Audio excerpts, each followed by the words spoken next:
Я приветствую вас, дорогие друзья, уважаемые гости и подписчики моего канала. Всем большое спасибо за то, что этим вечером воскресенья, самый короткий день, самый темный день в 25-м году, вы все-таки нашли в себе заряд света для того, чтобы поделиться им в комментариях к шуму. Это шум, прямой эфир, где мы обсуждаем важное, интересное, интригующее и, как всегда, обсуждаем все внизу, в комментариях, потому что есть что комментировать, планета вся шумит, мне тут пишут в чате трансляции, это действительно так, потому что, кто мог подумать, да, вот кто мог подумать, что Макрон предаст Мерца, что, собственно, вот эти переговоры, которые вот туда-сюда, оттуда, Умеров не вылазит с Гнатовым, пока там начальник генштаба украинского вместе с Умеровым ходит, иногда в ФБР захаживает, вообще новый фронт открывается, да, новый участок на границе прорван. Обо всем об этом будем говорить, конечно, поговорим о перспективах этих всех переговорах и судьбе Зеленского. Ох, он плохо выглядит в последнее время. Почему немножко задержался с выходом? Думаю,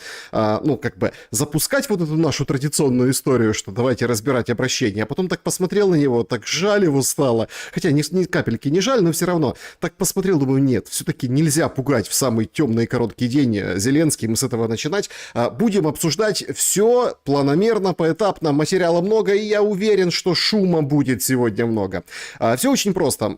Поговорим, поиграем в города, проголосуем в вопросе. Возможно, будет даже 2 опроса, почему нет, сегодня. И долго же не виделись. А во-вторых, да, вот как бы пообщаемся с вами непосредственно с чатом трансляции. Конечно же, будем говорить и отвечать на вопросы, которые в рубрике «Колобок. Куда мы катимся». Это такая традиция, да, когда люди пишут письма, и, в общем-то, вы комментируете, я комментирую. И это короткие истории, которые вот очень нужны, особенно сейчас в это непростое время. Люди делятся своим наболевшим. Ровно вот из этих историй недавно, кто следит за телеграм-каналом моим, там, да, вот история от... это, конечно, ужас и кошмар, да, это история о том, как врач-реабилитолог говорит, пригнали какую-то партию из Британии таблеток, да, для тех, кто контужен, для тех, кто... А они какие-то вообще, бог весть, что происходит с людьми после их употребления. Это вот как бы об этом. Такого плана истории абсолютно там где-то анонимные, где-то такие, которые не требуют опубличивания. В общем, это все туда. Это все в самом финале. Всем большое спасибо за то, что поддерживаете лайком. И, конечно, по QR-коду пишите свои сообщения. И, в общем, суперчаты, суперстикеры. Всем большущее спасибо. Тем более, что все-таки дни новогодние. И очень-очень-очень нужна вот эта самая доброта. О доброте тоже сегодня будем в шуме говорить. Точно. Значит, кто откуда? Игра в города, все очень просто. Слышите понравившийся населенный пункт и, соответственно, ставите лайк. С нами Чернигов на связи, это прекрасно. С нами Симферополь шумит. И, конечно, шумит Ирландия, Пинск, Славутич, Хух, Житомир, да, Нижний Новгород шумит, Керчь, на связи Поволжье, спасибо большое в поддержку канала, всем привет, Малайзия, остров Пенанг шумит, с вами, да. У вас еще шум моря на острове Пенанг, но все равно очень приятно и спасибо большое. Ялта, город счастья, шумит, шумим из Канады, Брест, Самара, городок шумит, Эквадор, тут всем шалом. Таки да, таки шалом. С нами на связи Люксембург, ох, ничего себе. Обухов шумит, Брест, Ялта, Кэч, Калининец. Что такое Кэч? Не совсем понятно. Значит, Александр обещали рассказать, где пропадали. Важные были перелеты, такие достаточно сумбурные, тяжелые, связанные не со мной лично, а с документами. Да, поэтому, собственно, вот такая была пауза в эфирах и в интервью. Именно там такие вещи, которые нужно было провернуть и нужно было успеть. То есть это не какой-то внеплановый отпуск или там, как пишут и разгоняют вот эту историю. Все очень и очень формально, нудно, но занимает определенное время. Стыковок, да, транспортировок и так далее. Поэтому так получилось. Гондурас, привет, Абхазия. Алчевск шумит, ух ты. С нами Зеленогорск, это здорово. Полтава шумит, на связи. Лиепая, правильно, Лиепая. Тула с нами, это здорово. Значит, Кагалым на связи. Значит, также Александр Афины с вами. Прекрасно. Бавария. Ох, бывал я в ваших краях тоже. Слушайте, одни наши. Одни наши, вот это вот в этих ваших Германиях. Сочи на связи, Алтай шумит. Спасибо большое. Ереван, Краматорск с вами шумит. Ох, Краматорск, тяжелые дни наступают для Краматорска. Ирпень, Вологда, Запорожье, Луганск шумит. С нами также Харьков, Роганский шумит. Так, от разумного с наступающим. Россошь, ух ты, Кубань, Южная Корея, город Тегу. Ох, как разбросало всех нас. Друзья, проголосуйте, пожалуйста. Это такой вопрос, именно, знаете, вот без подвоха. Вот просто интересно. Где вы будете Новый год праздновать? А в конце мы просто подведем итоги, и кто, может, услышит, кому понравится, кому не понравится, вопрос в комментариях может написать тоже. Так вот, варианты: дома, в гостях, на работе, на службе, или, не знаю, это слишком далекие планы. Ну вот слишком далеко новогодние праздники еще, потому что каждый день меняется, каждый день ты не знаешь, там, как бы... Ой, не сдохнет ли аккумулятор, если в Украине человек. Каждый день, собственно, это все происходит, поэтому, ну, в общем, далеко загадывать нельзя, да, буквально за несколько дней люди решат, где будут праздновать Новый год, ну, а потом будет еще опрос, да, какая икра вам нравится больше, это так, туда, ближе к обсуждению переговоров, красная, черная, баклажанная или... Или какая-то икра сельди. Владикавказ, Дружковка, Екатеринбург, Череповец с вами. Спасибо большое. Дома все пишут. Видите, как дома. Домашний праздник. Я, если честно, понятное дело, что так уж глобально получается, что в гостях, но все равно дома это самый лучший Новый год. Я с вами полностью согласен. Донецк, Полоцк, Москва. Привет чату из Екатеринбурга. Ташкент, Узбекистан. Тюбе. О, господи, вот это да, спасибо большое. На Ария на связи. Бельска-Бяла, Польша шумит. Спасибо, друзья, что шумите. Очень большая просьба, если вам как бы отзывается игра в города, с которой мы каждый шум начинаем, потому что, чтобы понимать, да, где шума больше, в какой части света, где меньше, напишите в комментариях, если будете смотреть в записи. Знаю, разные часовые пояса, кому-то удобно по времени, кому-то неудобно. Но игра в города смотрится не только в чате трансляции, а еще и в комментариях. Очень здорово. Ну что ж, начнем наш сегодняшний шум и начнем сразу с глобального, да, вот сразу с большого я бы хотел начать, а это именно вот к чему готовиться, да, вот что ждет Украину. Мы сейчас на финишной прямой, на самом деле. Вот эти переговоры я сначала вот как бы недоумевал. Потом думал, что какая-то конспирология. Потом даже закралась, если честно, да, последнее время. Вот сегодня был свежайший комментарий Ушакова по поводу переговоров. Значит, что происходит? Вчера, сегодня в Майами российская делегация. До этого было 2 встречи, потом была еще раньше встреча, потом инсайды повалили о том, что Умеров к Пателю захаживал в ФБР и якобы просил его, ну, что-то сделать с НАБУ. Ну, как-то вот им то ли как бы не помогать НАБУ, то ли как-то повлиять на НАБУ, потому что разные там источники, кто перепечатывает, кто в качестве синонимов, а кто-то по идеологическим окраскам пытается как-то вот переформулировать. По сути, произошел процесс вербовки. Ну, вы скажете, кто посмеется, какой вербовки? Слушайте, Умеров, гражданин США, да, успокойтесь, ну, там, вербовать никого не надо. Но гражданин США — это не обязательно завербованный. Тут речь идет о вербовке в конкретном кейсе. В кейсе, который нужно американцам разрулить. Америка гнет Зеленского как может. Зеленский не гнется. И вот последние дни мы видим, и сейчас обсудим тоже, что заявлял Зеленский. Даже в сегодняшнем обращении он ничего нового не сказал. Одна новость только была. Ну, как новость. На следующей неделе там, короче, тоже будет много всего. И, в общем, он даст задание, чтобы ему по местным главам администрации дали расклад, чтобы, может, кого-то уволить, кого-то заменить. Потому что в регионах действительно большие проблемы. Ну, во-первых, да, на юге регионы очень серьезно пострадали в последние дни. И пострадали исключительно из-за дурости, из-за того, что разваливается государство. На севере вообще казус произошел, издевательство просто над этими всеми линиями обороны, незламностью. Там вообще все расслабились, понимаете, эти оборонцы. И там населенный пункт, ну, тоже сейчас обсудим, там, как они вообще выглядят, эти все села, которые в приграничье. Люди не захотели эвакуироваться, а приграничье все эвакуируется. Ну и, собственно, зашли российские войска и отправили их в Россию. 50 человек. Лубенец сейчас бьет во все колокола, говорит: верните нам наших людей, верните. Так они особо, собственно, в Украину не хотели переезжать никуда дальше, в эти распределительные пункты. Ну, в общем, на этом всем фоне мы видим переговорный трек. И, опять-таки, это прям какая-то хохма. Сегодня тоже будут продолжены переговоры. Ну, там, сегодня, завтра, имеется в виду часовые пояса, опять Умеров, Игнатов, то есть уже в третий раз будет встречаться.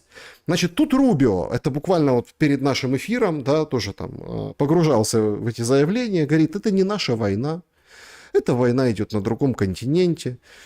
Ну, вот как бы готовит потихонечку соломку Рубио к тому, что будут умыты руки. Но это все, скажем так, мишура. Задача Трампа нагнуть конкретно Зеленского. И он будет гнуться конкретно на следующей неделе. Вот прям с понедельника мы увидим новые пленочки, мы увидим новые элементы давления. Мы увидим несостоявшееся рождественское перемирие, хотя есть у меня все-таки такое подозрение, что что-то они попытаются организовать в формате там, ну типа воздушного перемирия, там в глубину не бить, там, да, 25 число, вроде же как для Украины это праздник, для России нет, да, а для Украины это вроде как праздник, теперь единственное Рождество по календарю государственных праздников, поэтому они там будут что-то с этим они выкатят исключительно в пиар-составляющей, что, мол, давайте вот не будем бить, и вот Россия, смотрите, Россия не принимает, и, в общем, такие негодяи. Сегодня обращение Зеленского вечернее, то, которое я не буду сегодня показывать, он тоже, оно все насквозь пропитано. Нам нужно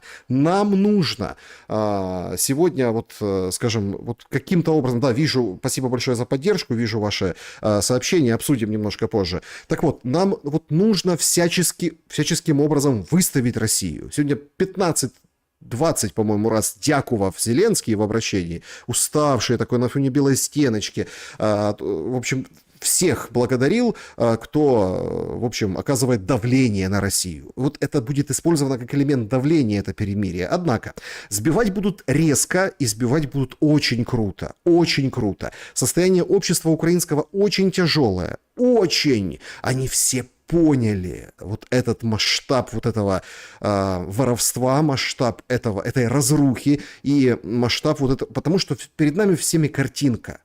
Так вот, начнем давайте с очень интересного персонажа, Миршмайера. Вернемся к Украине. Что ждет эту несчастную страну? Давайте будем честны. Украина, как функциональное государство, уже уничтожена. Она потеряла миллионы людей, которые уехали и, скорее всего, никогда не вернутся. Инфраструктура разрушена, экономики нет. Она держится только на капельнице западных траншей. Демографическая яма, в которую они провалились, настолько глубока, что на восстановление уйдут столетия. Они отправляют на фронт мужчин за 40, за 50 лет. Мы видим видео, как людей хватают на улицах и заталкивают в автобусы. Это не признаки армии, которая идет к победе. Это агония. И ради чего все это? Ради того, чтобы через 5 или 10 лет все равно сесть за стол переговоров и признать то, что было очевидно с самого начала. Украина должна быть нейтральным государством, и она не будет членом НАТО. Сколько еще сотен тысяч людей должны погибнуть, чтобы мы вернулись к этой простой истине? Русские предлагали это в декабре 2021 года. Они предлагали это в Стамбуле в марте 2022 года. Мы отвергли это. Мы сказали украинцам: воюйте, мы с вами. И теперь, когда их страна лежит в руинах, мы начинаем тихо шептать: ну, может быть, пришло время для компромисса. Да, но только шепчут уже не все. Абсолютно не все. То есть вот она здравая оценка. Да? Очень все просто. Очень все, ну, скажем так, обыденно. Ну, вот да, вот никакого НАТО. Зеленский сегодня оскандалился на днях, да, вот позавчера, по-моему, в момент этих всех своих комментариев, говорит: да, нас не видят в НАТО. Ну, как бы политики не вечные, да, государства, они как бы дольше живут, кто-то умрет, и все так посмотрели: елки-палки, тут Трампу смерти желаешь, получается. Так он до этого и Байдену, в принципе, этой же смерти желал. Короче, стратегия, мол, моя будет такая, я перевяжу с более-менее такого шоуменского и шутовского на нормальный язык, стратегия будет та же. Задача сейчас максимально выкрутить через эти переговоры максимальные гарантии для себя и для элит, которая сейчас сформирована вокруг Зеленского, по которым был очень серьезный удар. И, ну, мы же понимаем, задача какая? Остаться на тех же рельсах. Да, на запасном пути. Да, вот пока так. Да, вот там что-то, клочок земли Донбасса обменять на что-то большее. Не обменивается, не получается. Очень скупо россияне комментируют вообще свое участие в этих переговорах. Вообще эти переговоры, как мне показалось, по заявлениям этим скупым, коротким, по настроениям, по там пресс-подходам Дмитриева, они вообще о другом. Они о бизнесе, они о будущем, там Арктика. Есть очень интересные девелоперские проекты.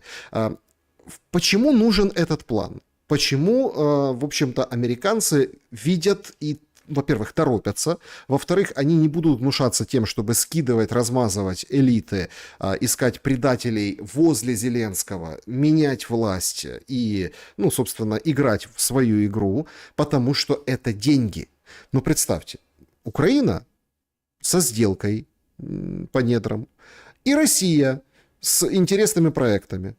Все говорят, Кушнер, Витков, да кто они такие? Они делают деньги. Их призвание такое. Помните, очень коротко, буквально там один раз пресса какая-то западная что-то написала полгодика назад о том, что, ну, вот там как-то вот смотрят, поглядывают в сторону Одессы. В сторону Одессы. Витков. Ну, как построить там чего-нибудь, да, вложиться, инфраструктурно вложиться в плане там каких-то отелей, жилья, территорий, побережья, других лакомых кусков. Ну, так это же и есть на самом деле формула мира. Смотрите, гипотетически, они вкладываются в Одессу, отстраивают там все, то, что сейчас уничтожается. Одни же вкладываются, ну, например, в Крым или, например, в Приазовье какое-нибудь. Потому что с русскими у них все хорошо. Они как бы на одной ноге. Они будут делать деньги для россиян. Зачем это нужно? Это тоже гарантия безопасности. Никто ни на кого нападать не будет, никто разрушать не будет, потому что и там они. Точно так же это старая история с тем, чтобы выкупить трубу, да, Северный поток, потому что и там они. Все. То, что и половину сегодняшнего этого обращения Зеленский потратил на то, что благодарит Урсулу, благодарит Европу, то, что не осилили деньги российские активы, а придумали, там даже некоторые паблики, кстати, очень толковые паблики, они просто посчитали, взяли население 450 миллионов, вычли, ну, там более, там 500 миллионов, вычли, там 20 с чем-то, это 3 страны, Венгрия, Словакия и Чехия, а потом немножко убрали оттуда население, которое налоги не платит, ну, дети имеется в виду, да, может, даже пенсионеры, и, в общем, так поделили. Короче, где-то надо по 14 евро каждому бюргеру или каждому европейцу, каждому налогоплательщику каждый месяц платить. Это налог на Зеленского даже назвали. Представляете? Они по этому пути пошли. Почему? Потому что очень сильный импульс дают американцы в плане остановки войны и зарабатывания. Заметались все. Макрон заметался первый. Во-первых, он недавно говорит, надо с Россией говорить. А в России ему ответили, слушайте, так давайте говорите, чего? Макрон, красавчик, во, идея, будем говорить. И сразу же вот эта вот леволиберальная пресса выкатила материал о том, что Макрон предал Мерца, ему придется заплатить. Франция подвела Германию по вопросу конфискации российских активов, пишет Financial Times. Накануне саммита в Брюсселе по этому вопросу команда Макрона сомневалась по поводу законности и предупреждала, что там опутанная долгами страна будет испытывать трудности с выдачей национальной гарантии в случае срочного возвращения активов в Москву. Макрон предал Мерца, и он знает, что за это придется платить цену. Но он настолько слаб, что не имел другого выбора, кроме как сжаться за Джорджией Мелони. Это вот так газете высокопоставленный один из дипломатов ЕС сообщил. Издание пишет, что немецкому канцлеру приходится иметь дело с хромой уткой Макроном, который сильно ограничен в своих возможностях из-за политических проблем, не может взяться за что-либо, имеющее финансовое последствия. Смотрите, материал полностью пропитан великим канцлером Мерцем, у которого рейтинг с гулькин нос. который такой бред нес на уходящей неделе, что там Европе придется платить кровавую цену. А чего стоит это высказывание его пару дней назад, когда он говорил, что давайте вспомним наших дедов и прадедов? Это Рютте. Рютте сегодня тоже созванивался с Зеленским, то же самое, да, говорил. Рютте говорит, дедов и прадедов давайте вспоминать. То есть Орбан четко тоже выступая, говорит, смотрите, сколько раз вы уже пытались походами с Запада идти на Россию? И чем это оборачивалось? Вспомните Наполеона, вспомните Гитлера. А кто сейчас вместо этих людей? Кая Каллас, как бы иронизирует Орбан. Но ему хорошо, он как бы в сторонке от этих процессов. Плохо всем остальным, все остальные должны платить налог Зеленского и скидываться, за что он, конечно, расшаркивается, говорит, 90 миллиардов – это наша гарантия финансовой безопасности. Только проблема, надо 137. Где-нибудь там еще поскребут по сусекам и чего-то как бы добавят. В общем, пока идет курс, что деньги на войну есть. Но то, что Макрон предал Мерца, ребята, и как бы за Мелони туда стремиться, это просто потрясающий сигнал. У самого Макрона тоже как бы не все в порядке. Гардиан его... смотрите, сразу после вот этих заявлений определенная пресса, Financial Times, Guardian, да, вы же видите, они сразу начали бить Макрона. Только он заикнулся, что он хочет с Путиным поговорить, и в Кремле сказали, да давай поговорим, нормально, чего? Сразу же публикация. Из Елисейского дворца резиденции Макрона украли серебра и фарфора на 40 тысяч евро. Предметы, это, между прочим, национальное достояние страны, обнаружили на онлайн-аукционах. И в ходе расследования полицейские вышли на некоего сотрудника, который, зав. Складом учет серебра производил. В момент обысков у него нашли 100 из гораздо большего количества ценных предметов. Причем все вещи возвращены во дворец, задержано 3, им 10 лет тюрьмы грозит и штраф до 150 тысяч евро. То есть вот с какой Европой и с каким таким ничтожным Макроном мы имеем дело. Макрона к ноге, Ротшильды засуетились, но BlackRock как бы говорит, ребята, Мерц просто из Блэкрока, говорит, ребята, не-не-не, как это, мы не можем отступить. Нам нужно откусить еще от России, нам нужно каким-то образом, в общем-то, повоевать нормально. Рютте, который сегодня созванивался с Зеленским и который там про дедов-прадедов говорил, сегодня тоже сделал заявление в Бильд, просто потрясающее. Говорит, у меня есть целый список стран, коалиции желающих, которые готовы, закончится, да, война закончится, и они готовы в случае повторной агрессии прям контингенты направлять в Украину, представляете? Заявление очень потужное, но как бы готовы будут, может быть, все как всегда в Европе. А что Зеленский? Зеленского душат. Зеленского крепко придушили. Зеленского очень серьезным образом задавили, и сегодня он был такой разбитый. Но хотя еще вчера был достаточно потужний. Погляду на переговори в Вашингтоні, також суперечливі заяви з РФ. Як ви сьогодні оцінюєте прогрес у діалозі зі Сполученими Штатами щодо переговорів? Чи бачить Вашингтон, на вашу думку, реально там близьку перспективу миру? Значит, смотрите, это новый формат, да? В чатике читает вопрос и, в общем-то, отвечает. Пока читал вопрос, там треть забыл. И, собственно, как бы он сам лично прочитал вопрос журналиста, а все же берут ответ и ждут, что... То есть время уже прошло. Время на этот короткий ответ уже прошло. Он прочитал вопрос. І які графіки, також лунає такі запитання, які графіки наступні зустрічі? Да нет графиков. Графиков в следующих встреч нет. У Умерова, все-таки, у меня такая догадка есть определенная, что... Они, такое ощущение, американцев очень о чем-то просят, уговаривают. Они прогибаются. Из Донбасса не выйдут, конечно. Это все будет обставлено по-другому. Это будет обставлено как такой бросок успешный, великий российской армии. И такая, там, Сырского быстренько. Все думают, почему не убирают Сырского? Почему не убирают Сырского? Так уберут. Когда нужно будет. Когда нужно будет найти козла отпущения за, например, вход в Славянск, или, например, окружение вот этой агломерации, или какого-то такого рывка, который невозможно купировать. Поэтому генералов всех, которые плюс-минус там в этих ситуациях что-то еще как бы могут предложить, их потихонечку затирают. В общем, как бы Сырский вот возьмет удар на себя. Но это все обставят как военное действие. Вот почему, сейчас разберем, почему дальше. Но графиков нет. Они вот прям на поводке там, Умеров, Игнатов, на поводке.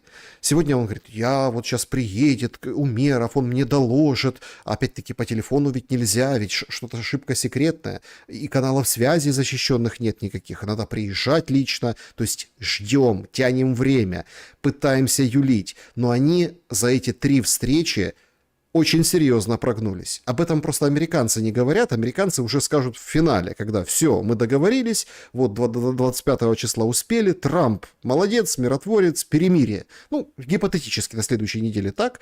А эти будут обтекать.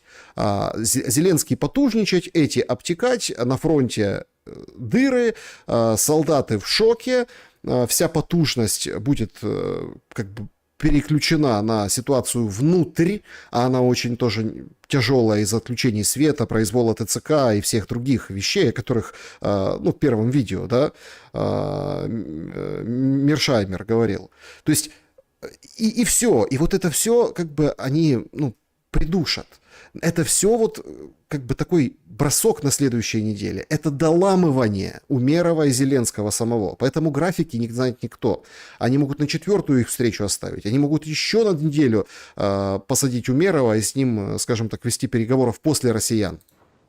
Є інтенсивність наших зустрічей між нами і Сполученими Штатами Америки. Також підключалася Європа. Це вже демонстрація. Це інтенсивність демонстрація того, що ми розраховуємо на закінчення війни. Ми дуже цього хочемо, ми це демонструємо, ми не просто говоримо, ми робимо. Працюємо над різними документами. Документи всі ці важливі, і 20-пунктний план, і Смотрите, он несколько раз подчеркивает за вчерашний день, там, 20-пунктный план. 20-пунктный план. Это другой план. Это вообще не то. Как ведут себя россияне? Да так же. Говорят, сейчас Дмитриев в командировочке, он съездит, он сигналы посылает. Они шутят, им весело, они ржут. Говорит, мы надеемся, что он вернется. Про Дмитриева Ушаков говорит. Вы понимаете, это какой... Ну, это малопонятный, это подкол в сторону контрагента, имеется в виду украинскую сторону. Потому что Умеров так и не возвращается. Он там и сидит. Умеров там на привязи. А говорит, мы надеемся, Дмитриев вернется. Они знают, что вернутся. Они, ну, уже говорят, что, смотрите, может быть, могут быть планы, такие пункты плана, которые мы не примем категорически. Безпеки і просперіті, як ми говоримо, це відновлення нашої держави після закінчення війни. Демонстрації з боку Росії, бажання і готовності закінчити війну. Якщо чесно, я поки що не бачу. Хоча наші колеги зі Сполучених Штатів Америки кажуть, що Росія хоче закінчення війни. Представляете? Вот оно, противоречие. Говорит, я не вижу. А Америка говорит, а мы видим, что Россия хочет закончить войну. Смотрите, вот вам компромисс. Вот такой компромисс. Помните, Венс когда-то сказал несколько месяцев назад, говорит, так в чем компромисс? Россия не пойдет дальше. Скандал же жуткий в Америке разгорелся. Тулси Габбард, руководитель разведки, вышла прям и отшлепала Рейтерс. Потому что вчера вышел материал о том, что у Путина, причем это свежайший, пишет Рейтерс, свежайший отчет американской разведки. Путин хочет захватить всю Украину. Тулси Габбард говорит, ребята, вы вообще, чьи нарративы, такого, во-первых, нет. Это ни из чего не следует. Американская разведка вам ничего подобного не предоставляла, не давала. И почему вы, получается, нас, разведку, Госдеп, Белый дом, администрацию, Трампа лично, вы почему подставляете нас перед переговорами с россиянами? А это было сказано четко, ну, напечатано, четко в день приезда Виткофа.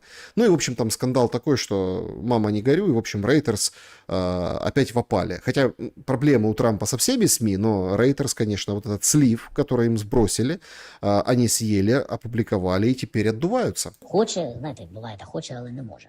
Тому ми поки що не бачимо. Але я думаю, завдяки наполегливості наших наших американських партнерів, дай Бог, вдасться зупинити російську війну. Що стосується Российскую войну. Классная формулировка. То есть, не... Ладно, агрессию, хорошо, там это как бы термин, они его ввели законодательно. Это российская война. А Украины, получается, там нет? графіків. Були зустрічі в Женеві, в Майамі, кілька зустрічей. Далі у нас були зустрічі в Європі, в Берліні. Я радий, що був такий формат разом з європейцями, або гарантії. Я напомню, он отвечает на вопрос. Смотрите, все, кто следит за этой темой, они видели, что были и в Берлине, и неделю назад были встречи, и обнимал тебя Витков. Это все помнят неделю назад. Ну так ответ на вопрос где? Безпеки нам потрібні від Сполучених Штатів Америки і від наших європейських колег. Точніше сказати, від коаліції охочих. А це Європа плюс важливі деякі держави, такі, наприклад, як Канада, Японія, інші партнери. Тому все це дуже важливі формати. Значить, сьогодні і вчора зустрічі знову в Сполучених Штатах Америки. На столі сьогодні вже є 20-пунктний план. Подивимося на Опять реакцію 20-пунктный русських. план. Опять 20... Вот он 20 пунктов, 20 пунктов. Коалиция желающих. 28 же было. Американці провели зараз бесіду з Україною, а також з європейськими NSA, з деякими представниками Європи. Подивимось на реакцію Росії.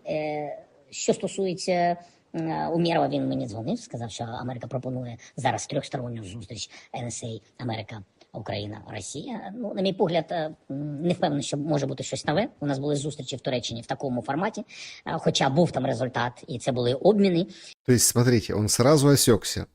Он сразу... Смотри, он не хочет этой встречи.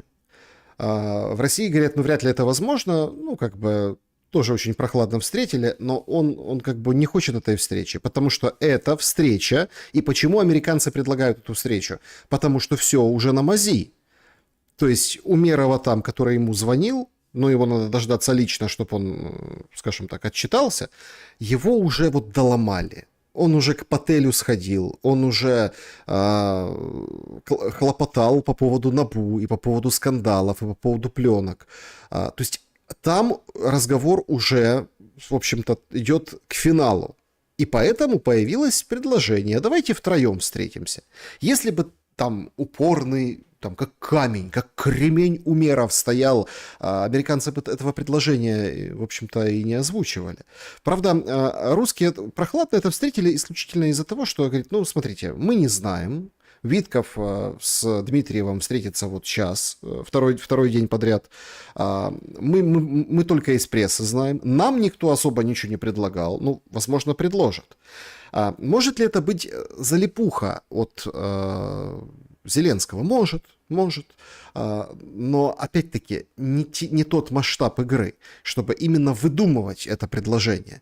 Если это звучало за столом с Умеровым со стороны американцев, если это, может, прозвучало в кабинете ФБР Пателя, то это означает, что это финишная прямая, что Зеленского выносят или прогибают, и он идет на все. Но то, что мы от него слышим, он просто сохраняет лицо. Я вважаю, що це небагато із того, що хотіли ми, але це дуже важливо. Я дуже радий, що у нас були обміни, наші люди, наші військові, передусім полонені, повернулися додому, і цивільні. І тому треба робити такі кроки. І якщо... Короче, Стамбул — это все ерунда. Это все фигня, все Стамбул. А потом, ой, подожди, ну там же обмены были большие. Там же все-таки, поэтому не, я за людей. Он не может отказаться от этого. У него уже очень плохо получается. Он слишком оторван от народа, но все равно там еще его якорек, этот крючочек цепляет, что не-не-не, ну как Стамбул был ни о чем. Как о чем? Меморандумами мы обменялись людьми, большущие обмены были. А это все-таки люди. Зараз Эти же люди будут за него голосовать. може бути така зустріч, яка розблокує обміни, або результатом трьохсторонньої зустрічі НСА може бути домовленість про трьохсторонню зустріч лідерів, а я про це неодноразово говорив. Є складні питання, які повинні вирішувати лідери держав. Тож, якщо результати обміни або якісь інші домовленості, я не можу бути проти, ми підтримуємо тоді пропозицію Сполучених Штатів Америки. Ну, как-то так. То есть, смотрите, вообще нет. Ну вот, ну тогда да, это предложение американской стороны. Оно говорит только об одном. Все, Все, Зеленский, все. Вот только об этом это говорит. Внутри у Зеленского уже тоже есть сигналы, что ой, нездоровая атмосфера, ой, нездоровая. Панель была. Арахамия вчера, ну, там, позавчера, по-моему, короче, сама панель, потом разошлось это видео. Арахамия про мирное соглашение высказался, а панель называлась «Украина будущего». Ну, гарно, що ти розумієш, і ти реаліст, і розумієш, що гарної угоди не може бути. Ну, То есть ты реалист, ты понимаешь, что хорошего соглашения быть не может. це ми розуміємо всі, там, всі люди, які мислять. Хоча є багато людей, які досі вважають, що ми маємо наполягати на якихось фантастичних умовах угоди. Тобто вона буде або погана, або дуже погана, ми всі розуміємо, або її не буде. Смотрите, отличная на самом деле история. То есть такой, такой всплеск такого, мозговой штурм, да? Значит, или плохая, или очень плохая договоренность, или вообще не будет ничего. Окей, зафиксировали. 3 варианта. Как-то в «Матрице» было 2 таблетки, красная и синяя, а тут 3. Окей. Значить, Ну, гарно, що ти розумієш, гарної угоди не може. Ми всі, там, всі люди, які мислять. Хоча є багато людей, які досі вважають, що ми маємо наполягати на якихось фантастичних умовах угоди. ну, это 91-й год он имеет в виду. Тобто вона буде або погана, або дуже погана, ми всі розуміємо, або її не буде. Чи є шанси на те, що вона станеться? Ну, з американцями зараз, незважаючи на те, що вони тиснуть більше на нас, ніж на них, ми всі розуміємо. То есть это тоже очень здравый посыл. Все понимают, что сейчас больше давят на Украину, чем на Россию. Ну, слава богу, остались адекватные мысли. Они даже озвучиваются. Смотрите, плохая, очень плохая, не будет ничего. Все понимают, что давят больше на Украину. Да? Але є шанс. Без них, я вважаю, що шансів не буде. Буде тільки військовий шлях вирішення проблеми. То есть, пока есть американцы, есть шанс договориться. Есть шанс на какое-то соглашение. Я так понимаю, или плохое, или очень плохое. То есть, дальше у нас вырисовывается очень интересная картина. Значит, никакого соглашения, это означает, что никакой Америки. Это означает, что вот эта итерация, вот это переламывание Умерова через колено, это вот такой, это последний рывок. Дальше умывают руки и прощаются. То есть это конкретный посыл конкретного еще одного американского гражданина Дэвида Брауна, Давида Арахамии. Он понимает, во что он играет. Эти слова прозвучали настолько просто, этот расклад. Его все понимают, ну как все понимают. Но это публично озвучил глава фракции «Слуга народа», как говорят, хозяин. Ну, такое уже не совсем формальное, но тем не менее, какого-то большинства в парламенте. Да? То есть он демонстрирует, что у него как бы есть какие-то рычаги, то есть он может, Ермака, опять-таки, формально уже нет, он там в Конче-Заспе по вечерам, как свидетельствуют источники средств массовой информации, общается с Зеленским и как бы наускивает. Ну, вы же видите вот это, да? То есть сегодня Зеленскому плохо, у него сегодня было такое тяжелое видеообращение. А вот по телефону в разговоре с аудиосообщениями, и вот, например, вот здесь вчера во время встречи, он, смотрите как, это сразу... Короче, приходит домой вечером Зеленский, там Ермак, он его, так сказать, приводит в чувство, и тут излучает, как бы, насколько хватает запаса батарейки, потужности. Ну, ничего, на следующие сутки там, или на следующий день. День прошел, день до ночи, ну и все.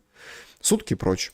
Значит, Зеленского попросили, журналисты опешили. Вот все очень просто и логично звучит от Арахамии. Что Зеленский скажет на это? Я дуже в курсі про те, що ви кажете, про цитати відомих дипломатів, які сказали.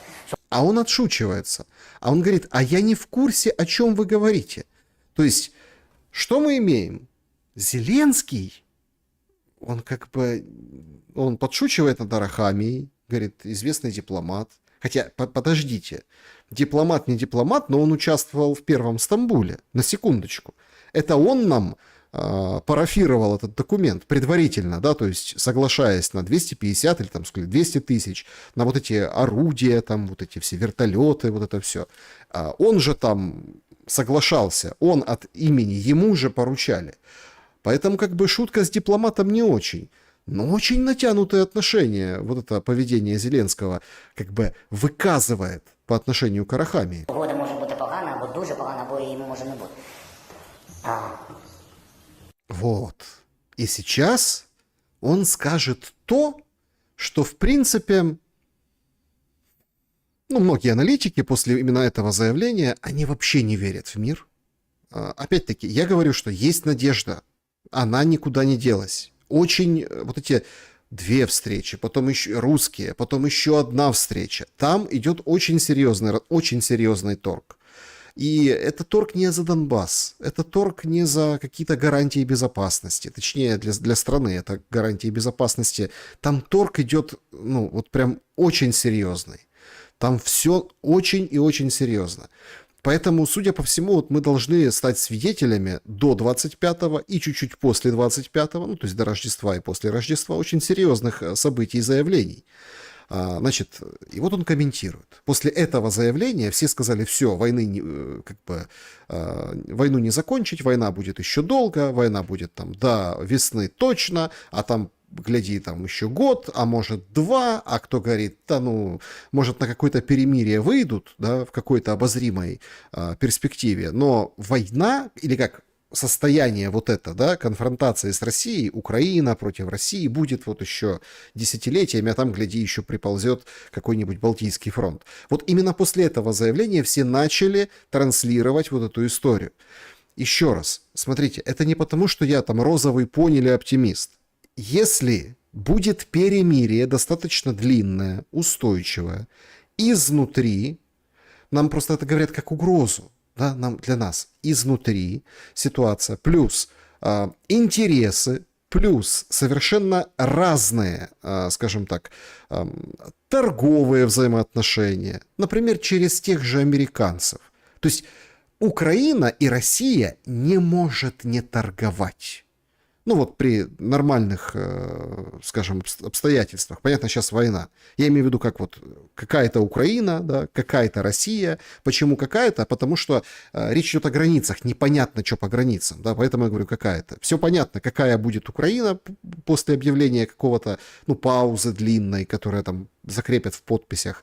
А какая будет Россия? Это все равно будет на ножах. Американцы придут, будут торговать с теми. У тех возьмут, процент оставят, все будут довольны, потому что Европа со своими санкциями будет загибаться, а они будут как бы снимать сливки. То есть вот в чем задумка. И почему вот это вот украинцы? А давайте еще раз встретимся. Мне кажется, что это они напрашиваются. Вот Умеров говорит, можно, а вот тут еще мы здесь. Витка говорит, ну давайте, сейчас там в гольф-клубе в одном, в гольф-клубе в другом, ничего страшного, давайте в лобби посидим. Вот так. Но все-таки те люди, которые думают, что у американцев ничего не получится, они слишком переоценивают статус Зеленского, который поменялся. Статус поменялся для российской стороны, поменялся для американской стороны, ну а Европа еще пока в хвосте. Мир краще, ніж війна. Представляете, мир лучше, чем война. Але не будь-якою ціною, бо ми вже сплатили високу ціну. Для нас важливий мир справедливий, міцний, щоб не можна було порушити його ще одним бажанням Путіна або ще одного Путіна. Так? Це дуже важливо. Значит, он говорит, Путина, еще одного Путина. Он же там заявил, у нас есть 3 Путина, один там с американцами говорит, другой выступает, третий там воюет. Короче, Путин, еще один Путин. Это он продолжает, что я молодой, я еще лет 20 могу править. Это вот эти старики, им все тяжело, которые там долго у руля. Лукашенко, Путин, и ты, Трамп, скоро поменяешься, а может, ты умрешь. Да, а я-то надолго. Он видит, он думает, что он статусный, что он надолго, поэтому он это говорит. Говорит, фактически плюя, вот плевок совершая в сторону Америки и действующей администрации, что очень просто очень непростительная ошибка. Щоб були сильні гарантії безпеки для цього, щоб унеможливити навіть думку і фізичну можливість знов прийти до нас з агресією. Тому не просто угода, вона хороша, а погана. Питання для кого? Що він мав на увазі? Для кого? То есть это, смотрите, вот это заявление, это ответ Арахамии. Внимание, ни Путину, ни Трампу, ни Уиткофу, ни Макрону, который говорит, не-не-не, я в российские репарации не полезу, ни в коем случае, это слишком для меня чревато, ни вот этому премьер-министру Бельгии, ни Урсуле, ни Мерцу. Это Арахамии он отвечает, потому что он понимает, кто стоит за Арахамией и почему он так говорит. Поэтому он сейчас превращает вот это абсолютно четкий, здравый, понятный, разложенный по полочкам посыл Арахамии, он превращает в балаган, в цирк. Хороше, добре, для кого погано. Я не хочу це чесно характеризувати. Її може не бути, її сьогодні немає. Вот так вот. Ее может не быть, ее так ее нет. Может не быть мирного соглашения, так его нет сейчас. Угоди сьогодні немає. Вона є, коли вона не тільки на папері, коли вона підписана лідерами, коли війна... Лидерами. Ему, вот понимаете, ему надо из шкуры вон, ему надо организовать встречу Трамп, Путин, Зеленский. Он там должен быть. Он,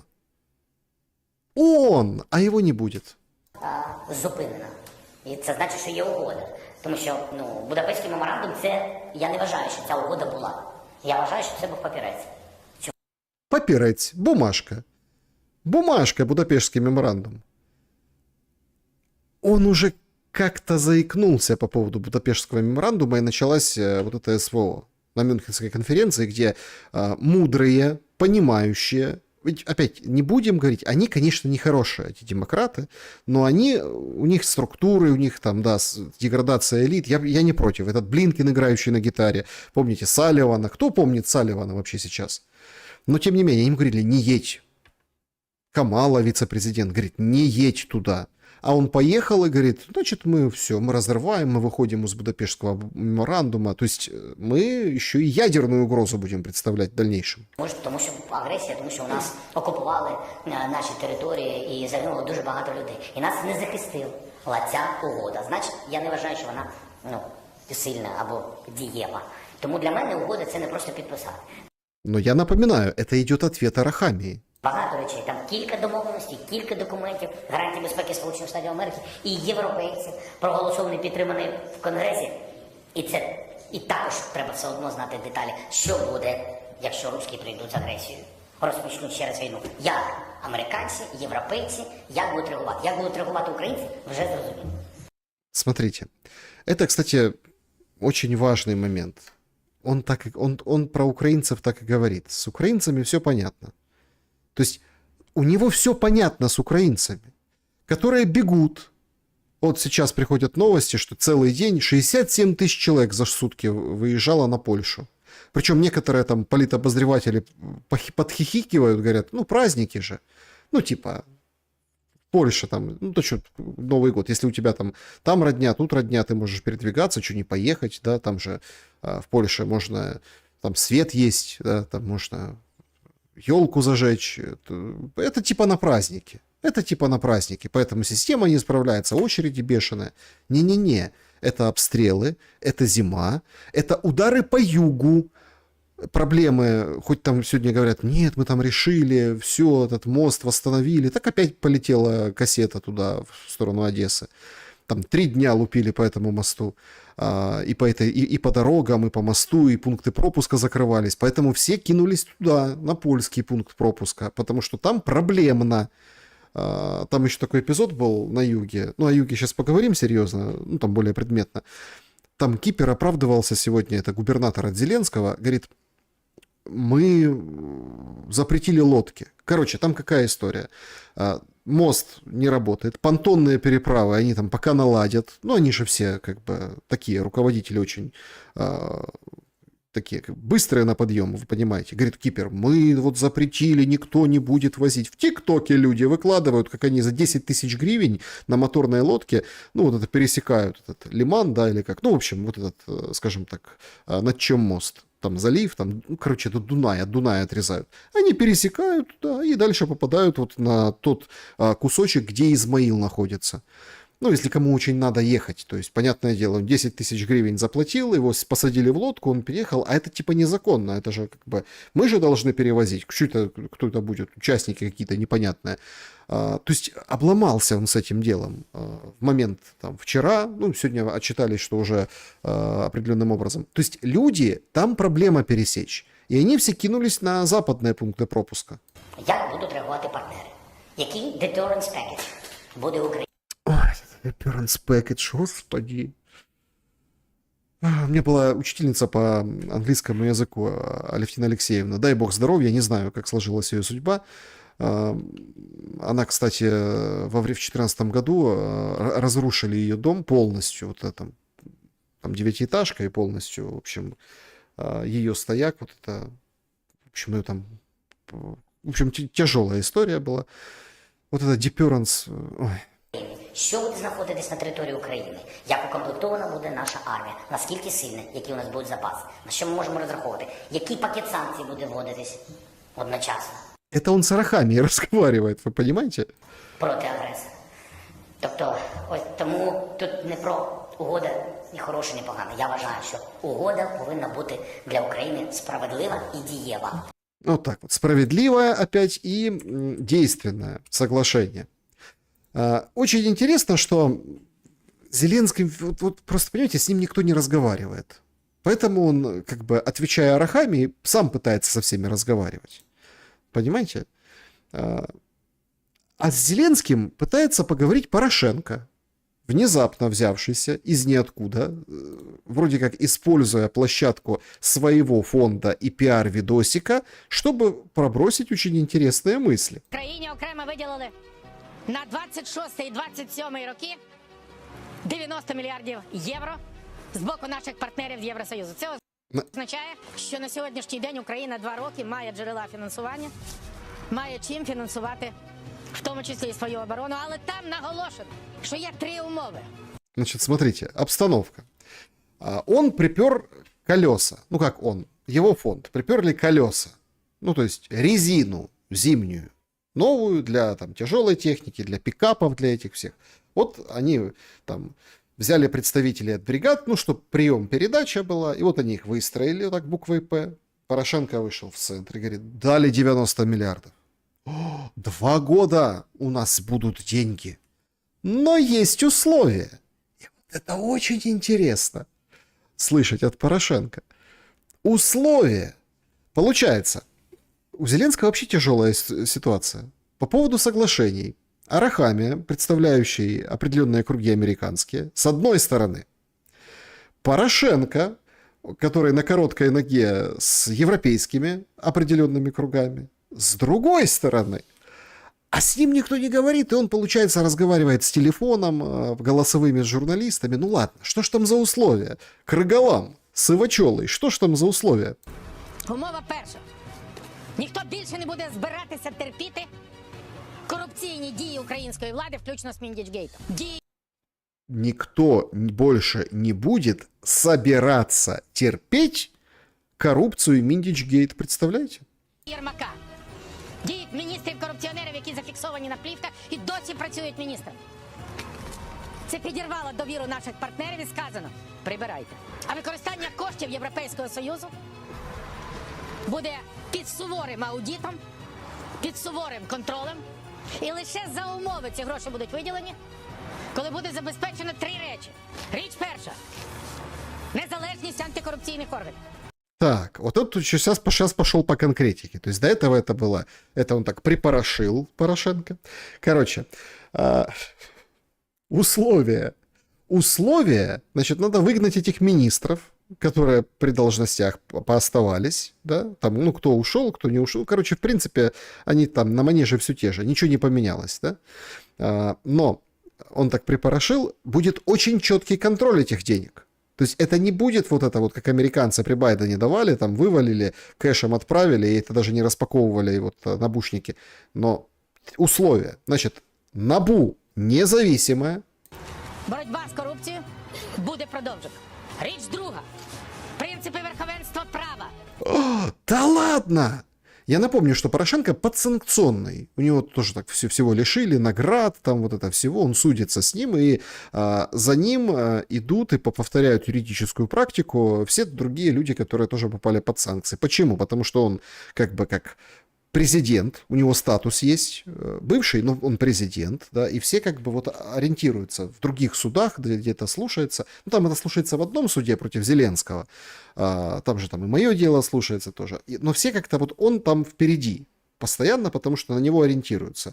Это он там выступает перед судьями, и судьи или принимают во внимание, или не принимают, имеется в виду там, ну вот смотрите, СНБО, которая вводила против меня санкции, а они сейчас все на пленках Миндича.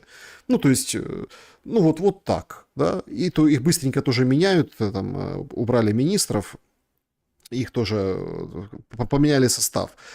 Умеров это уже уже не Умеров вводил, то есть, или как, еще не Умеров вводил. Там с Умеровым тоже проблема по поводу новых вот этих санкций, когда он был.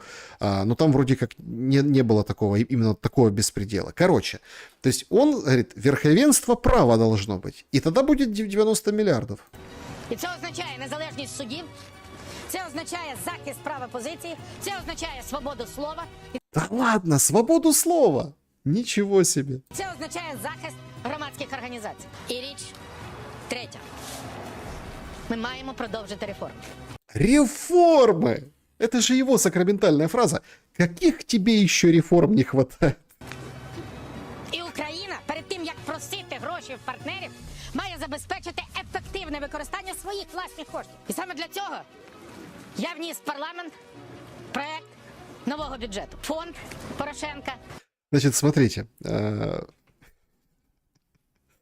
То есть, ну, у меня вот, смотри, у меня свой бюджет есть. Вот такой бюджет будет. Они там приняли, а у меня будет вот у меня свой бюджет. Порошенковский. Вот под мой бюджет 90 миллиардов дадут, а под ваш не дадут. Вот вам 3 условия. То есть он, понимаете, ну вот опытное политическое животное, он как бы, он крутит, он пытается, он как бы разговаривает с Зеленским вот сейчас. Там эти люди, им эти бюджеты, эти антикоррупционные органы, они вообще за другим пришли. Вот эти солдатики.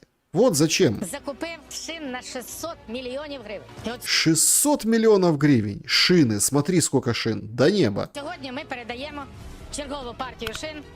Їх більше 1500, на суму більше 30 мільйонів гривень. Колеса на фронті дуже потрібно, це розхідний, можна сказати, матеріал, тому що в складних умовах хлопці працюють. Є фактори пошкодження шин при експлуатації як і в бойових умовах, так і Ну, понятно, дальше все понятно. Это пафосная музыка. Вот смотрите, военные приехали, их тоже подписали, говорят, да, шины это очень важно. Типа, молодец Порошенко, молодец его фонд, что на 600 миллионов, а вот 30 дали вот сейчас, да, закупили, раздали.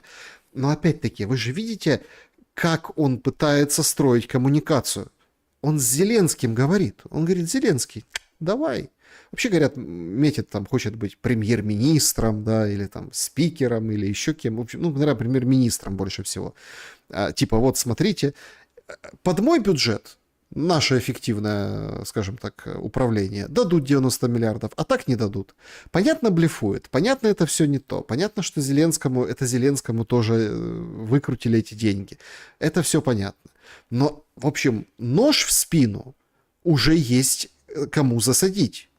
И это и Арахамия, и это Порошенко, и еще масса других товарищей. С Коломойским проще.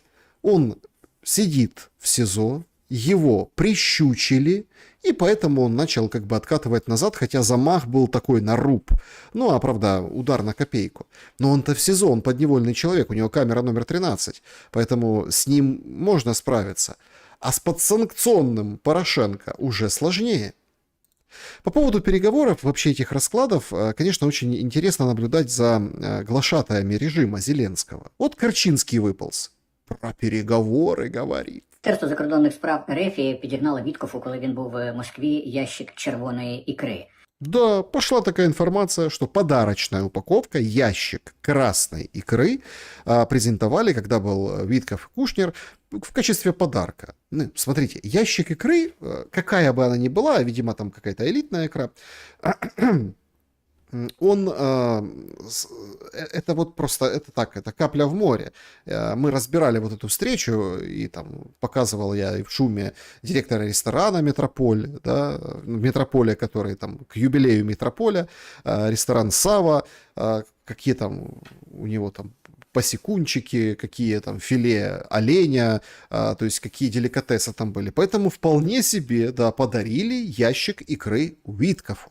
Но що об этом думає Карчинський? Вітков мільярдер, але він не погребував взяти цей підгончик. По-перше, Подгончик! Миллиардеру! Подгончик! Ящик ікри красний. це червона ікра, а не чорна. Тобто вони підігнали Віткофу по другому розряду, далеко не по першому. А по-друге, після того, як він увіз з собою цей ящик і, мабуть, зараз жирає цю ікру, Представляете, а у него, интересно, слюна у него потекла вот это. Представляете, взял ящик икры и жрет икру. Витков икру сжирает, там сидит. То есть миллиардер, Витков, вот это вот все, подгончик, вот этот, икру. Ай, да ж надо, как задешево продал Америку Витков. це Міністерство закордонних справ РФ про це всім і розказало. Сказало, ми дали Віткофу ящик ікри, і він, само собою, взяв. В смысле, подивіться, То есть, смотрите, представляете, какая наглость? Только, подождите, а что, не рассказывать? Ну, так, подарок, что? То есть, россияне еще как бы поглумились над Виткофом. То есть, они подарили ему икры и рассказали об этом. з наскільки дріб'язковими хлопцями ми маємо справу. Вони Мелочные душонки. Этот Кушнер, Витков. И так ладно б черная, а то красная. там у себе в колоніях винищили індіанців, але самі вони лишаються точно такими самими індіанцями. І цей Вітков, ви думаєте, він за 2 трильйони доларів тут продає Україну? Та ні, за ящик червоної ікри. Продал Украину за ящик красной икры. Витков. Корчинский, а сколько стоит Украина сейчас? Ну вот конкретно. Ну вот сколько? Просто если так посмотреть, что осталось в прямом смысле на балансе государства Украина, то, может, не сильно и продешевил. Все же там раскуплено по частным рукам, разбито, развалено. Коммунальную собственность отбросим, возьмем государственную. Вот эти ваши двушечки в Москву, которые вы же отправляете. Вы же, руководители там, Энергоатома, эти все, скажем, ну, может, как бы дают, надо брать. Вітков нібито за ідею мав би поділитися з Трампом. Він же для нього взяв цей ящик ікри для Трампа. Вони, мабуть, не бояться, що цього Трампа і цього самого Віткофа отруять. Не боятся, что отравят. Вы представляете? То есть они мало того, что мелочные, так они еще и тупые. Ну, это сейчас это выступление, как монолог Задорнова. Тупые американцы, понимаете? То есть ящик икры красной, который подарили, а там новичок. Ну, я б, наприклад, побоявся би брати що. Так тебе б не дали. А если бы дали, то, конечно, побоялся. С какого рожда тебе подарок из России в Кремле? Да, вдруг я, ну, хотя я не знаю, может, конечно, и, ну, видите, побоялся, говорит. Небудь їстивне від будь-якого московицького міністерства. Також не бойовик братства не став би їсти що-небудь передане йому Міністерством закордонних справ РФ. По-перше, погребував би, а по-друге, стрьомно. Але Трамп з Віткофом, мабуть, не бояться, що їх отруять московити, тому що вважають, що вони настільки вигідні цим московітам, що можна нічим не перейматися такого роду. Ящик ікри. Може, там не тільки ікра була, може, ще банку брашки їм передали туди. Ну и брашку, конечно. Потом там дальше можно фантазировать. То есть Витков продал Украину за ящик красной икры. Классный нарратив. Представляете, а вдруг отравят? Да не, вот живой. Живой.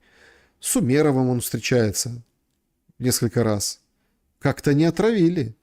Как-то и нормально, и Трамп откушает, и все остальные откушают. То есть вот этим лайном, это по-украински, дерьмом, вот это вот как бы внушают, да, вот это вот все встегивают украинскому народу, что Украину продали за ящик красной икры, и даже не черной. Представляете, какие мелкие люди. Просто мелкие. Но параллельно с, скажем так, Порошенко, Арахамией, Разумков активизировался и вспомнил Зеленскому его обещание идти на 1 срок, а не на 2. Ну, потому что как-то странно выходит. Сейчас все, и на этой неделе, вот вчера было сообщение, еще там раньше, Дубовик что-то выходит и выходит несколько раз, говорит, мы готовим выборы во время военного положения. Все готовят законодательство к выборам. Судя по всему, и мне так кажется, что это не просто какая-то там вот залипуха от американцев. Это задание. И об этом в одной из этих 3 встреч последних у Умерова с Витковым тоже говорили. Ну, видимо, икры покушал и четко как бы артикулировал. Поэтому все как бы выстроились по струнке смирно. Трамп говорит, надо выборы, это не демократия. И все начали готовить выборы. Законодательство. Или как? Готовиться все начали. Так вот, Разумков тоже встраивается в эту очередь, скажем так, к комиссарскому телу. Він до чого готовий? Ну, він каже, до виборів. Так, а 19-й рік піднімаємо. Президент же сказав, що він на 1 термін йде. Тобто він Ну, готовий... ви політтехнолог, тоді ви Ні, так тоді порадили, давайте... так? Ні, я Ну, журналистка его как бы подкалывает, говорит, ну ты же был политтехнологом. Он был политтехнологом «Слуг народа» Зеленского. В 2019 году ходил в офисе, в общем, с Корниенко, который сейчас первый вице-спикер и глава с недавних пор «Слуги народа». Они там вот разрабатывали это все, разрабатывали политтехнологию, стратегию. Короче, осваивали бюджеты, которые сбривали с разного рода региональных бандитов и всяких там контрабандистов и всех прочих, ну, которые хотели там пристроиться. Они думали, что они денег дадут, а они, в общем, пристроятся к каким-то потокам. Ну, конечно, не то что большую половину, почти всех и выбросили ногой под зад, и, в общем, денег никто не вернул. Ну, и Разумков там был как политтехнолог в этой команде. Спикером потом стал на этой волне, 2-м человеком в государстве. Ну, и журналистка вот его подкалывает. Дивіться, я і зараз щиро впевнений, що президент має йти на вибори на 1 термін. Тому що так, як в нас входять, вони з половини терміна починають думати, як сидіти далі в кріслі, замість того, щоб працювати на державу. Тому якщо президент у нас людина слова, ну він же розповідає, що він відповідає за свої слова, правильно? То він має виконати цю обіцянку і на вибори не ходити. Інше питання. А чому ми говоримо лише про вибори президента? О, это уже интересно. Ну, поняли, да? То есть, как бы человек слова, хозяин своему слову. Слово дал, слово забрал. Но опять-таки, прием-то хороший политтехнологический, ну и как для политика, да, вот для Разумкова. Красиво все правильно. Но в нормальной стране и в мирное время можно привести очень много слов, которые просто Зеленский бросал на ветер. И тут можете даже написать, я думаю, что будет в комментариях много, и 1 миллиард деревьев, и чего стоят планы незламности, планы мирные, формулы мира, вот это вот все, что декларировалось, да, план энергостойкости. Ну, то есть мы это все помним. Ну, не суть. Главное, говорит, а что только президента выбирать? Всех давайте выбирать. Давайте тоді проводити вибори. Місцеві неможливо, погоджуюсь. Але парламентські давайте проводити. Я хочу подивитися на нову монобільшість Зеленського, яка буде складати близько 10% в кращому випадку. Ну, где-то так, да. То есть, Зеленский, смотрите, тут же в чем сейчас задумка Разумкова, да, почему он это вон так с таким гневом праведным пролетарским об этом говорит, пролетарско-политтехнологическом, потому что это вот шанс. Это шанс там остаться. В политике имеется в виду, в украинской. Это шанс. Потому что, судя по всему, есть задумка провести выборы, провести их в ДИЕ, провести их с элементами ДИЕ, провести каким-то там, в общем, короче, нормально сосчитать и Зеленского переизбрать. То есть ухватились за эти слова Трампа в команде Зеленского как за соломинку, чтобы условно быстренько переизбрать. Да, там есть Путин, который может не признать выборы, потому что он об этом уже... Он почему, собственно, Путин на прямой линии об этом и заговорил? Потому что он тоже себе оставляет отходной путь, чтобы не признавать украинские выборы, которые нарисуют в пользу Зеленского. Он вспомнил про 10 миллионов украинцев с украинскими паспортами на территории Российской Федерации. Понятно, что эти люди не то, что там, их паспортов можно лишить, потому что у них есть гражданство Российской Федерации. У всех практически. Те, которые, имеется в виду, переехали в Россию или остались в Россию, или под Россией сейчас находятся, там четкие графики, они уже вышли, все эти сроки, где нужно получить документы российские. Очень мало людей оформляют виды на жительство, оставляя себе украинский паспорт. Все просто идут и получают паспорта. А по закону, вот этому о двойном гражданстве, и об этом тоже знает Разумков, ну вот тоже знает. Эти люди не то, что там, их можно лишить всех, да, просто получить базу, у кого русский паспорт, и просто лишить одним росчерком пера всех украинских паспортов. То есть эту комбинацию Путина можно переиграть. Вопрос в том, что Путин оставляет себе возможность как бы не признавать Зеленского, а они на Банковой хотят прокрутить этот барабан, как у Леонида Якубовича. Крутите барабан. И вот они прокрутят, нарисуют ему 158% Зеленскому, и тот как бы скажет, вот видите, за меня все, за меня. Разумков хочет как бы и многие там в парламенте, которые... мнение которых абсолютно никто не учитывает, которые ноль без палочки. Многих мы даже хрен узнаем в лицо, этих депутатов, ну, кроме там отдельных там безуглых и там прочих других, которые там засвечены. А очень остается до сих пор, они уже пересиживают свой срок, а есть такие фамилии, когда ты смотришь или в лицо смотришь, а депутат это вообще или не депутат, понимаете? К слугам очень плохое отношение. И чтобы... ну, как бы 2 раза не вставать. Если получится организовать вот эти выборы, так давайте пристегнем и другие. И получится очень интересная история. Об этом сейчас намекает вот этот суровый мужчина Разумков, что Зеленский, например, получит 85%, а его партия 10%. И это тоже политтехнологический ход, чтобы сказать, ребята, смотрите, Зеленский-то, конечно, красавчик, все за него. Так а почему за партию Зеленского так мало? Подлог. От так от. І потім подивимося, як він буде працювати з новою коаліцією. Не в режимі Офісно-президентської республіки, а так, як це має працювати згідно Конституції парламентсько-президентській республіці. Нет, по Конституции у нас этой модели уже не будет. И я так понимаю, что эти выборы, смотрите, если их не нарисуют, то все равно следующий президент будет выполнять, ну, по этим полномочиям, он будет выполнять роль царя, да, вот этого монарха. Вопрос только, если это будет не Зеленский, то это будет тот человек, которого приведут вместо Зеленского, оставив ему гарантии. Поэтому он так тужится и пыжится по поводу гарантий себе, имеется в виду, что его не будут трогать. Ну, то есть, не вспомнят его преступления, там, до войны, во время войны, большой войны, там, кто разминировал Чонгар и прочее. Ну и, конечно, этот скандал с Миндичгейтом, они же не смогли его загасить. Это как вот костер, да, кто-то подходит и пытается мочиться в него, чтобы загасить, кто-то притаптывать, кто-то землей засыпать. Не получилось ни то, ни 5-е, ни 10-е, ни это. Интересно, что Миндич все-таки очень серьезно впился в головы украинцев. Вот тут у одесситов прошлись с опросом, и вот как бы главное, на ваш взгляд, главное событие 25 года, ну вот именно для вас. И вот что говорят люди. Ворюга. Их сажать надо за это. Ермак ушел в отставку. Очень приятно и радостно. Жалко, что его не судили, никакого следствия, ничего, что он свободно гуляет. Но наворовал денег и гуляет. Это нормально? То есть, смотрите, люди все видят. Опять, я всегда... Вот Зеленский, он уже говорит, с украинцами все решено. Это означает, что проценты уже нарисованы, все уже как бы схвачено, все вроде как ему верны, Зеленскому. Никто там табакеркой по голове не ударит, никто нож в спину не воткнет. Воткнут. Это теплая ванная Зеленского. Он думает, что украинцы ничего не видят, и они за него опять проголосуют. Представляете? Вот они так думают там. И как бы, и вот это вот то как бы на работе, имеется в виду, 24/7 в офисе президента, в бункере, а теперь в Кончезаспе, в резиденции у Зеленского. Вот это вот ему нашептывают Ермак. Но люди видят. За москвичом ударили 5 шахедов. Вот это, наверное, дуже неприятно.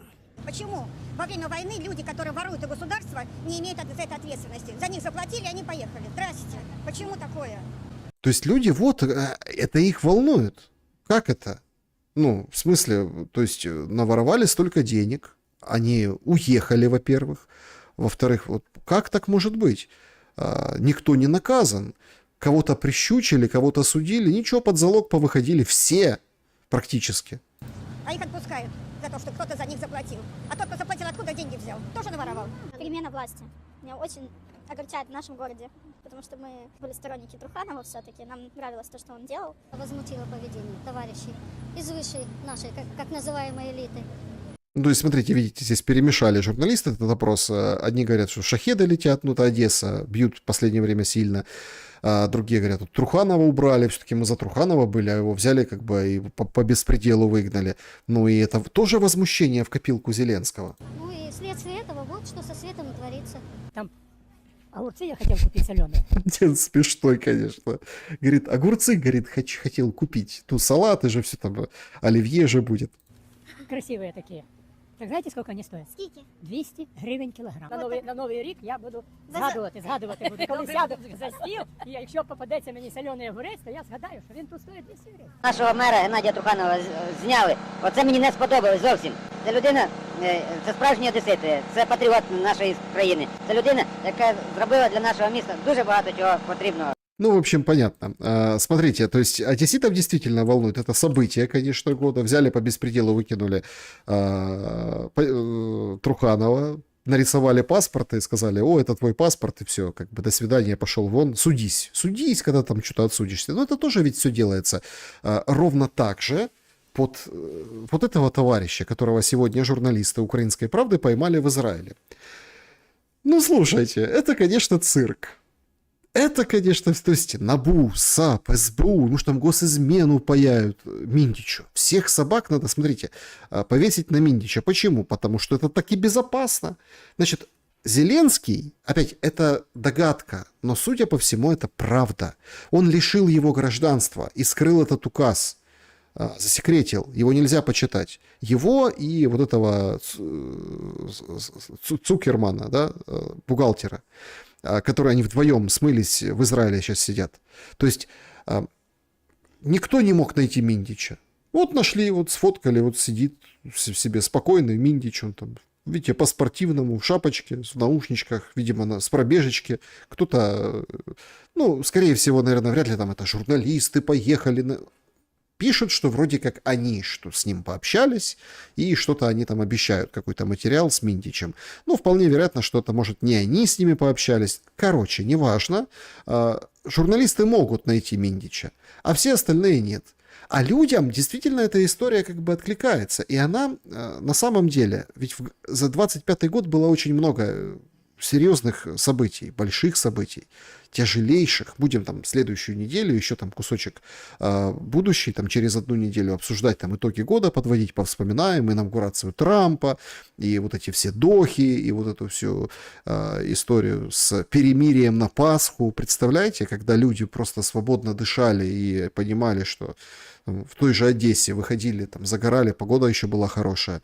То есть, как бы они там со скрипом, но все равно пробили эту историю. А у людей вот это действительно самое серьезное политическое событие. Это удар по Зеленскому. Они всех собак вешают на Минтича, но Минтич не при делах. Ну, на самом деле, как понятно, что чью волю он исполнял. Вот мужик тут в вопросе говорит Ермак. Так никто не сидит. Ермак даже не в ВСУ, даже формально не пошел устраиваться в ВСУ, хотя сделал такое классное заявление, сердобольное. По всей видимости, ему было обидно. Это американцев рук дело. Это Умеров сейчас с ними договариваются, с ФБР, с ФБР, мол, давайте как-то НАБУ, ну, попридержите поводки. Там же вылазит очень и очень многое что об этом. То есть Зеленскому это не простят. Это будет как золотой батон для Зеленского. Все будут ассоциировать там. Был, не был золотой батон у Януковича. Это по большей части миф. Но все четко будут понимать. Это как Мальдивы для Порошенко, которого сегодня я показывал. Идентичная история. Ну а плюс никто не сидит. Мало кого уволили на самом деле. Арахамія, кстати, отвечает вопрос, почему никого не увольняют. Шукаємо міністра енергетики, підніміть руки, там мої помічники, ми можемо, хто хоче спробувати себе. У нас дуже гарні умови є на цю роботу. То есть, смотрите, опять идет стёб, ёрничанье, вот этот вот цирк, шапито. То есть, сарказм Арахамии. Никто не хочет идти работать министром. Никто не хочет. Зарплата 57 тысяч гривен, пожизненный финансовый мониторинг, тебя, да, там, твои семьи, декларации все сдают, и еще и в нагрузку вот эти дела. Заробітна плата, здається, 57 тисяч гривень. Пожиттєвий статус ПЕПа, декларація. Не бачу рук. Декларація, НАБУ і САП в придачу бонусам. І, в принципі, ну... Є рука на першому ряду. Є, да, у нас? Все, ми з вами потім поспілкуємося. Але я бачив тут, чув, що Андрій Коболєв теж є в залі. Андрій Коболєв, а де Андрій Коболєв? Але він Є? розумна людина, він руку не підніме. Смешно им, понимаете? Вот им смешно. То есть они издеваются над людьми. Над людьми, которые в шоке. Над людьми, которые, ну вот, по-настоящему переживают тяжелейшее событие. Света нет в этой же Одессе, в той же. Ну, Одессе, а в Киеве. Вот они вот смеются над людьми, а люди тоже посмеиваются, но уже над ними. И когда появляется возмущение, шутки среди людей, среди украинцев, смотрите, нельзя. Зеленский переступил через украинцев, а этого делать нельзя. Вот эта тарахамия со своими американцами и вот этими всеми перепалками зеленскими заочным образом сделаны. Нельзя переступать через народ. Народ все равно в общей своей массе, он все равно сильнее. Он все равно угроза для этих дураков. Хоть, простите, да, народ загнан в тяжелейшие условия. Там, я не говорю, что там они поднимут протесты. Нет. Это будет страшнее, чем протесты. Это будет вычеркивание, высмеивание. И, вот понимаете, я помню, как вот отменили Януковича. А потом за ним начали горевать. Но не за ним, не за Януковичем персонально, а за временем. А тут сейчас идет такое время, что за ним горевать никто не будет. И дальше... Вот сейчас как же идет эта история по поводу выборов Зеленского? Все говорят, Зеленский. Да кто угодно, кроме Зеленского, уже будет лучше, чем Зеленский. Да какое угодно соглашение, да со всеми ограничениями, которые, можно сказать, это капитуляция, уже будет лучше, чем сейчас. Я имею в виду для народа в целом. И люди вот этими своими, скажем так, ответами, этой своей реакцией, ну, те, которые там не боятся, потому что им уже нечего бояться. Ну, во-первых, за всеми СБУ и ТЦК не придет. На всех, да, можно написать 10 тысяч, 20 тысяч, миллион уголовных дел. Можно отобрать паспорта, можно все сделать, но у всех не отберешь. То есть все равно люди — это сила, хоть ее и затирают. Зеленые вот эти хунвейбины. Так вот, прошлись по киевлянам и спросили киевляне, а что бы вы, если представьте, что вы отмечаете Новый год с Зеленским, что бы вы ему подарили? Уявіть, що Зеленський запросив вас святкувати Новий рік разом. Що б ви йому подарували? Давайте дізнаємось думки у киян. Шибеницю я йому подарував. Виселицу подарил бы этот дед Зеленскому. Кого? Шибеницю. 1000 від Зеленського. 1000. А що б ви подарували? 2000 від себе. Ну, это шутят 1000. Ну, это пацаны шутят, там молодняк. Суперове заспокійливе може бути. Шоколадку Рошен. Щось Шоколадку Рошен. дуже погано. Погано, так? Щоб він запам'ятав. Якийсь хороший мерседес, який заявиш. Бомбу. Календар може, щоб графіки не збивалися. Бомбу, календарь, графики. Ну, это, понимаете, этот опрос, он как бы отражает, что у людей в головах. Сколько они просидели без света, как они относятся вообще к людям. Это обычные люди, просто снимают для своих тиктоков, их много таких. Але це якось грубо. Я то розумію, що справа в тому, що ДТЕК намагаються, ворог є. Не пішла б. Не хочеться валер'яни. Щоб він поступав істина, доброта, терпіння. Я ці слова, да. Йолку. Йолку? Да. Ёлку. Это тоже отсылка к Януковичу. Ёлка стала символом конца вот той власти, когда вот был Майдан в 2013 году. Просто звичайна йолка. Йолку с игрушками, чтобы у детей была радость. Сертификат до лікаря. Де Психолога. Я психолог. У вас можуть бути різні відповіді, це навіть кращі люди. Конституція. Конституція, так? А що ви подарували? Пушистий ковер. Пушистый ковер и Конституцию, близняшечки, представляете? Чего? Milky Way. Milky Way? А ви що подарували? Снігерс. Снігерс? Добре, дякую. Деньги, наверное. Щастя. Відкритку за цим. 1000 гривень. 1000 гривен, понимаете? Вот люди как относятся к Зеленскому. Более того, это, конечно, нечто, я пошел проверил, действительно, в украинской Википедии есть очень интересный материал. Никого не напоминает этот человек? Лаврентий Кемпе. Гнатович, он Игнатович, родился 22 августа 1901 год. Умер в 81 году. Он, значит, военный, казак первой сотни полка черных запорожцев, актер и режиссер, между прочим. Родился в Киевской губернии, значит, в Володарке. Это был самый младший воин армии УНР, да, который, в общем, тогда сражался. Таращанщина, вот там, в тех краях. В организатора, ну, повстание организовывал. Он свою там карьеру, в общем, строил еще солдатом УНР в 21 году. Вступил в Сосновице, это Польша, в Государственный прифронтовой театр под руководством Кречета. Работал в театрах Руденко, Комаровского, Нины Бойко. В общем, театре Союза Йосипа Стадника, в Заграве, Табалевича, Львовском театре Леси Украинки. И Станиславском, ну, Ивано-Франковск, да, Станислав назывался, театре имени Франка. Значит, в эмиграции, в лагерных театрах, в Канаде продолжил свою работу как актер и режиссер. В Торонто в 1981 году, 27 число января, у Зеленского 25 января день рождения, тоже много параллелей, значит, он умер на кладбище. В Торонто его похоронили. Почему, собственно, это так интересно, интересная деталь? Потому что это украинцы раскопали вот этой своей, да, ну, как бы, абсолютно, ну, Википедия так себе источник, я никому не рекомендую, в своей, собственно, украинской Википедии. Вот он, пожалуйста. Вылитый один в один. Смеются над Зеленским, ну или как, посмеиваются, но уже все меньше и меньше боятся. А он считает, что его переизберут, но ему так говорят. Параллельно война и тяжелейшие удары, последствия тяжелейшие и экономические, и глобальные, и вообще большие, ущерб огромный. Удар по Южному, по резервуарам с подсолнечным маслом.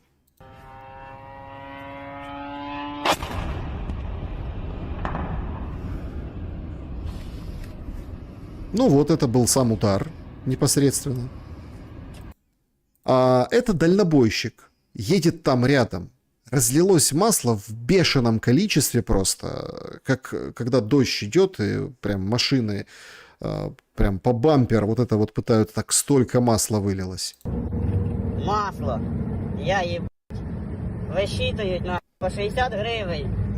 Это он говорит, высчитывает, если там что-то разобьется, бутылка как-то повредится.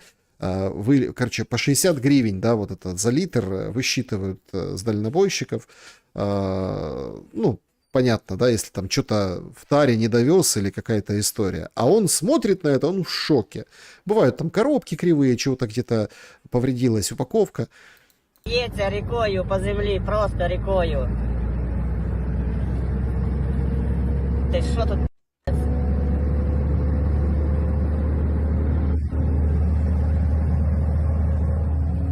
Що робите? Да, ще один, тушонка. Ох, еб по бампер вообще.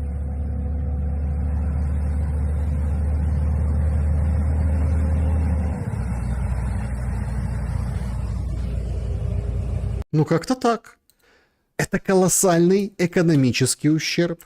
Это тяжелейшее последствие, чтобы это все И это следствие войны. И это приветы после ударов по абсолютно... Это понятно, что это кощунство, это удар, вы что, нельзя. Так, есть нефтяной флот, а есть там резервуары с маслом. Там тоже собственники, там тоже... Это тоже как бы не совсем военная цель. Да, нефть как бы кормит российскую армию, так масло кормит украинскую, поступление в бюджет, валюта в Украину поступает, да, после продажи. То есть и так на подсосе, на полном экономическом. А после этого еще будет этот подсос особенно, скажем так, напорист. Ужас, что с таким умным решением, понятно, под руководством британских товарищей, дроны Малюка, Sea Baby, которые там поражают один в Средиземноморском, в Каспийском море, в Черном море, один, другой торговый как бы элемент флота российской стороны, теневого или не теневого. Да и на самой войне не совсем, собственно, все хорошо. Вот это на карте помечен как уничтоженный участок, внимание, единственной в округе дороги с твердым покрытием в районе Степногорска. То есть Степногорск, это там Запорожье, как вы понимаете. То есть там тоже активизировались. Будь здоров. Вот этот удар, как он был нанесен. То есть летит дрон, это дорога, там овраг, это все при советской власти бетоном, вот эти трубы, которые там пропускают воду, как бы дренаж там и так далее. Там оборудовали склад. И вот так это все взрывается. От дороги ничего не осталось. От склада боеприпасов, которые там обороняют в районе Степногорска, соответственно, тоже. Достаточно глубоко в тылу, ну, то есть не на самом передке хранили эти вещи. То есть уже нет боекомплекта, уже нет оружия вот этого, которое как бы для обороны. Плюс это вот угроза Запорожью, которая нарастает, куда залетает уже и будет залетать еще больше всего и самого разного. Плюс Харьков. Там уже в округе строят антидроновые сетки. Готовятся. Поставили столбы, вы видите. И будут натягивать окружную города Харькова. То есть ситуация достаточно тяжелая.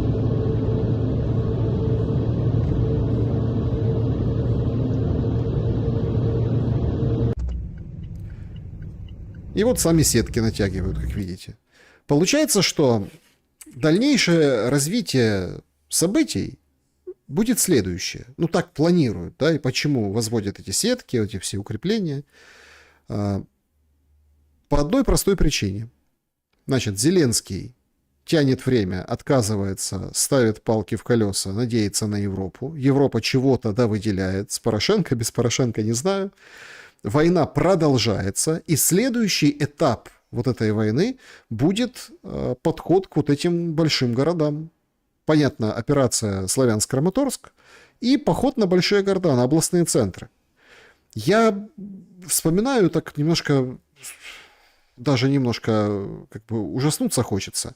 Все вот эти пропагандисты разного калибра, все говорили, не взяли ни одного областного центра. Так это в следующем этапе. Вот к этому следующему этапу и готовятся. К дронам по окружной Харькова. Степногорск там рукой подать. Это вот тут как бы выступ там возле Днепра, там речка была перейдена. То есть вот это все идет к этому. Опять-таки, Одесса, которая выбивается. Сегодня опубликовал волонтер Роман Доник. Очень интересные свои мысли по этому поводу. Все зачитывать не буду. В общем, во время вечерней атаки в Маяках, ну, меня поправляют, не маяки, а маяки. Короче, вот этот мост, который били 3 суток. Откровенно говоря, очень гнетущая картина. Значит, наблюдал работу мобильной огневой группы. Хаотическая стрельба в направлениях. Некоторые, как со шланга, поливают струей трассеров. Значит, большинство групп не ВСУшные, местные, номера ментовские, или Нацгвардия, или пограничники. Получается, людям, которые ничего в этом не понимают, сверху нарезали задачу, чтобы сделали. И они сделали как смогли. То есть это не войска ПВО там защищают этот мост многострадальный, который сегодня отчитались, запустили в 2 полосах. Понятно, без грузового транспорта, а только легкового, но тем не менее все равно как-то облегчив логистику. Значит, большинство пулеметов не оборудованы тепловизорами. То есть они стреляют, не буду там долго уделять время этому посту, хотя пост интересный, они стреляют в направлении. Мы неоднократно в шуме вот обсуждали с вами и шумели по этому поводу, что он стреляет в направлении, а потом в домах у людей прилетают вот эти вот пули, да, там кто-то даже кого-то ранило, кто-то убит, потому что он там летит на несколько километров и, в общем, прилетает конкретно по человеку. Сегодня в местных пабликах, ну, не ставлю, потому что это тоже, сегодня тоже ударили кассетным боеприпасом, а люди там шашлыки жарили. Говорят, ну смотри, там 2 минутки, сейчас прилетит. Жарить себе шашлычок, да, правда, гахнуло, вылет, ну и все, как бы прилет. То есть все прекрасно понимают, да, что люди в этом как бы живут. Стреляют в направлении, он снимает командующего этим как бы направлением юга, недоволен ПВО. Так а если нет ПВО? Но есть и хорошие новости. В чем хорошее? Что на фоне вот этих всех бешеных очередей на западной границе, которые сегодня образовались в Шегине, там люди не могут пройти, 67 тысяч выехало, впервые поезд запустили на Кишинев. Вот из Одессы прямо. Событие действительно важное, потому что, ну, это Одесса, там вокзал тупик, да, одесский. Событие важное, потому что с 22 года этого поезда не было. Хоть есть у кого есть возможность, да, хоть выехать есть. Я, если честно, очень скептически к этой конспирологической версии отношусь, но тем не менее она подтверждается, имеет право на жизнь, что эти удары обезоруживающие, в каком плане? Обезоруживающие экономически, да, страну по свету, по вот таким объектам. Это все для того, чтобы выезжали люди, уходили из больших городов или уезжали со страны, кто может выехать со страны. Это для того, чтобы создать массовый исход людей с этих территорий. Но опять-таки это все спровоцировало, конкретно по Одессе, спровоцировала вот эта вот британская история с малюками, СБУ, ГУРом, которые поражают корабли в Каспийском море и бьют не по военным целям, а по, скажем так, нефти, по транспортировке и так далее. Тука был такой, туки-туки, как бы булаву вам в руки. Он когда-то Луганской областью, там 14-15 год руководил, ну, 15-й, кажется. Короче, говорит, Шухер назревает, прослушку НАБУ поставила в офисе нардепа Киселя, именно там слуги неизвестного народа, ну, так посмеются над слугами, каждый месяц получали конверты с наличкой за лояльность. На протяжении 2 лет НАБУ фиксировала эту раздачу. Конечно, сейчас Мендель всем объяснит, что это все, конечно, злой Ермак, и все будут бросать туда, в сторону Ермака. Не Зеленский, не Арахамия, не Стефанчук, это безобразие вообще ни слом, ни духом. Интересно тут Туке послушать позитивных блогеров. Ну, короче, рвутся пердаки, говорит Тука. На самом деле, мы помним Антона Полякова, который об этом говорил, потом что-то случилось, отравили, причем не красной икрой, а ну, сердце стало, что тут. И до путя, в принципе, следствие ничего не доказало. Жил себе человек, ну и умер, ну в кафе посидел. Он об этих конвертах и говорил. В общем, анонсируют Шефера, анонсируют еще ближе. На следующей неделе будут подбираться к Зеленскому. На фоне просто шокирующих провалов. Сегодня открылся новый фронт. Сегодня-вчера. Значит, это пост главы Сумской облгосадминистрации. Значит, с приграничных громад Сумщины эвакуация продолжается мирного населения. С Краснопольской громады бронированным транспортом часть людей эвакуировали, а они раньше отказывались от эвакуации. Сейчас они в транзитном центре получают помощь, эвакуация для всех, кто подал заявку. Эти мероприятия реализуются в взаимодействии с волонтерами, службами. Спасибо всем, кто, в общем, присоединился. Противник не оставляет выбора гражданам, жителям населенных пунктов возле границы. Единственный правильный шаг – это эвакуация ради того, чтобы сохранить жизнь. А что произошло? Лубенец, говорит, зашли, собственно, в Гробовское на границе. 50 человек увезли куда-то. Кричит Лубенец, верните, что это такое, мирных жителей. Ну, то есть вырисовывается все и выглядит как какой-то, ну, прям действительно новый фронт.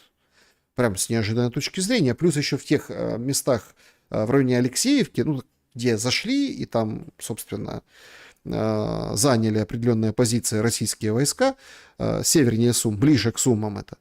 То есть там тоже есть продвижение там, на несколько сотен метров, около километра, короче, дальше продвинулись российские войска. То есть Сумы, здравствуйте, как бы все вернулось.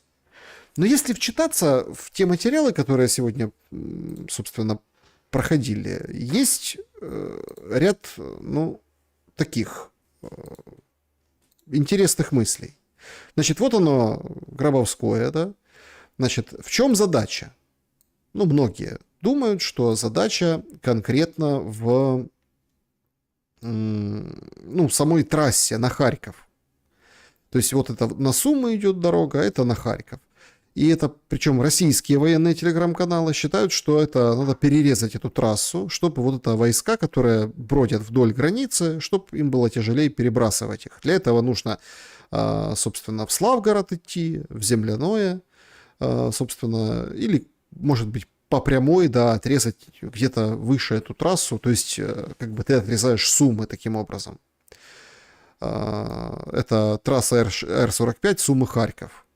И перебрасывают там силы. Вот это Гробовское, это меньше, чем в 10 километрах от этой трассы находится.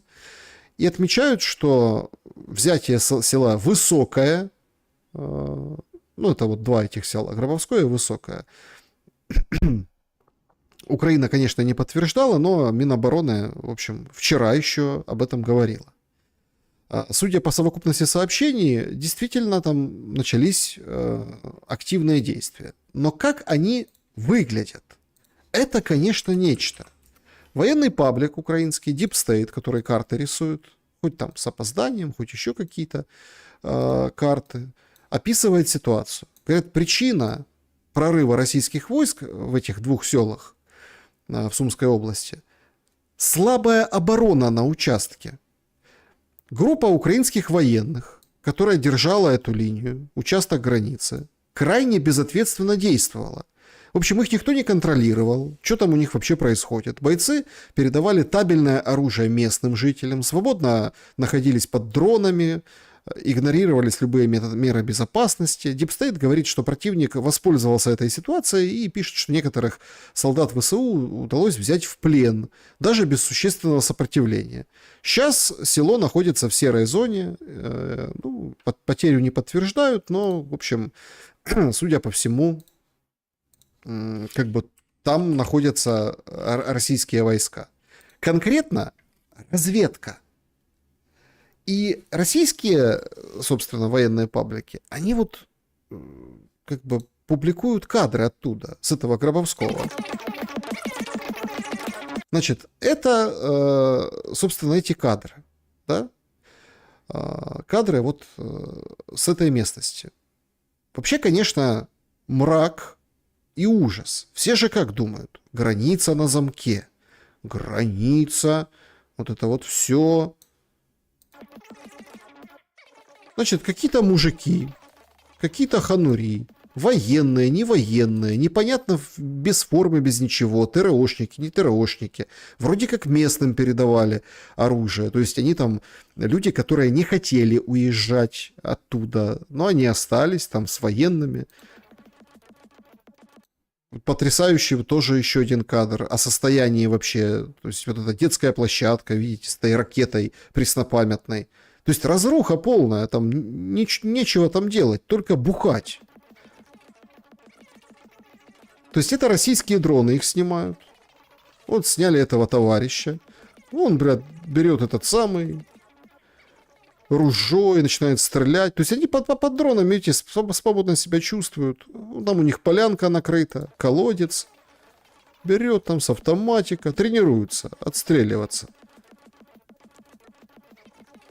Никаких мер безопасности. А тут у них вообще застолье. Они там жесты всякие приличные, неприличные показывают. Тут там какая-то женщина, похоже, или, может быть, очень плохо выглядящий мужчина.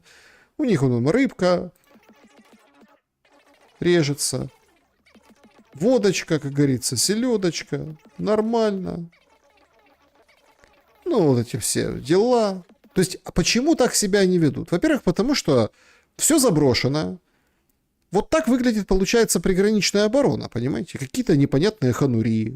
Военные есть, военных нет, непонятно. Это могут быть военные, которых взяли тоже в плен. Может и военные так выглядеть, кстати. Просто что об этом очень некультурно говорить. Почему так вольготно, вы спросите? Да потому что нет же, как бы, никто роток не открывает на Сумскую область, тем более в той стороне. Это там немножко повоевали и на плечах Курской области зашли, и вроде как нет претензий брать Суммы. Ну, об этом, по крайней мере, сейчас не говорят. Ну, вот так вот все и оставили. Смотрите, украинское село. Ну, вот, пожалуйста, показывает 5-ю точку. Вот это все какие-то даты. И тут уже этот человек, вроде как проспавшись, попадает, ну, скажем, в заточение. Следовательному батальону Горному 34-й бригады за то, что знатно дали нам приношу свои искренние и глубочайшие извинения за то, что за свое непристойное поведение, за то, что показывал задницу. Готовы справиться. Больше такого не повторится. Россия лучшая держава. Путин президент мира. Россия великая. Ну, понятно. То есть, как бы, ну, как мы вообще представляли, как обороняется граница? Вот смотрите, нам выходит Зеленский, говорит о какой-то незламности, потужности. А сколько вообще человек туда зашло из этой бригады, ну, там, разведки, которую он называет? Вот этот. То есть, вполне себе, вообще может быть все проще. Там вообще никого нет. Какие-то алкаши. Половина местных, половина не пойми кто. Типа граница на замке.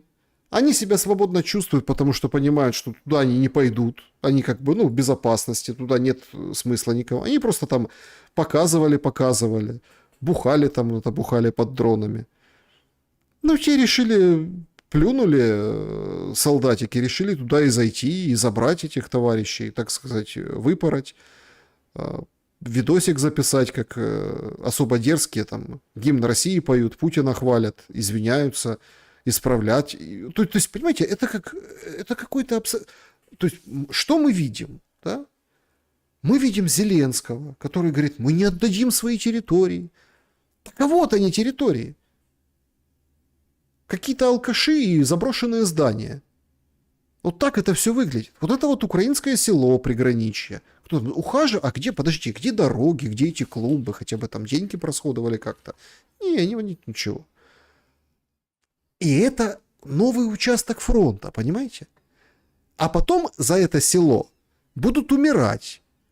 Мчаться туда будут украинские военные, какие-то там сырские будут бросать туда всяких там дроноводов, пехотинцев, штурмовиков. Те будут вешать флаг на вот эту ракету, которую я показывал. Повесили флаг, а их там с дронов, ну, в общем, о 200 или о 300. Мы думаем, украинцы, что линия обороны же вот так выглядит. Смотрите, это Шмыгаль съездил вчера в район Запорожского направления. Они сняли видосик. Ускорка в 2 раза.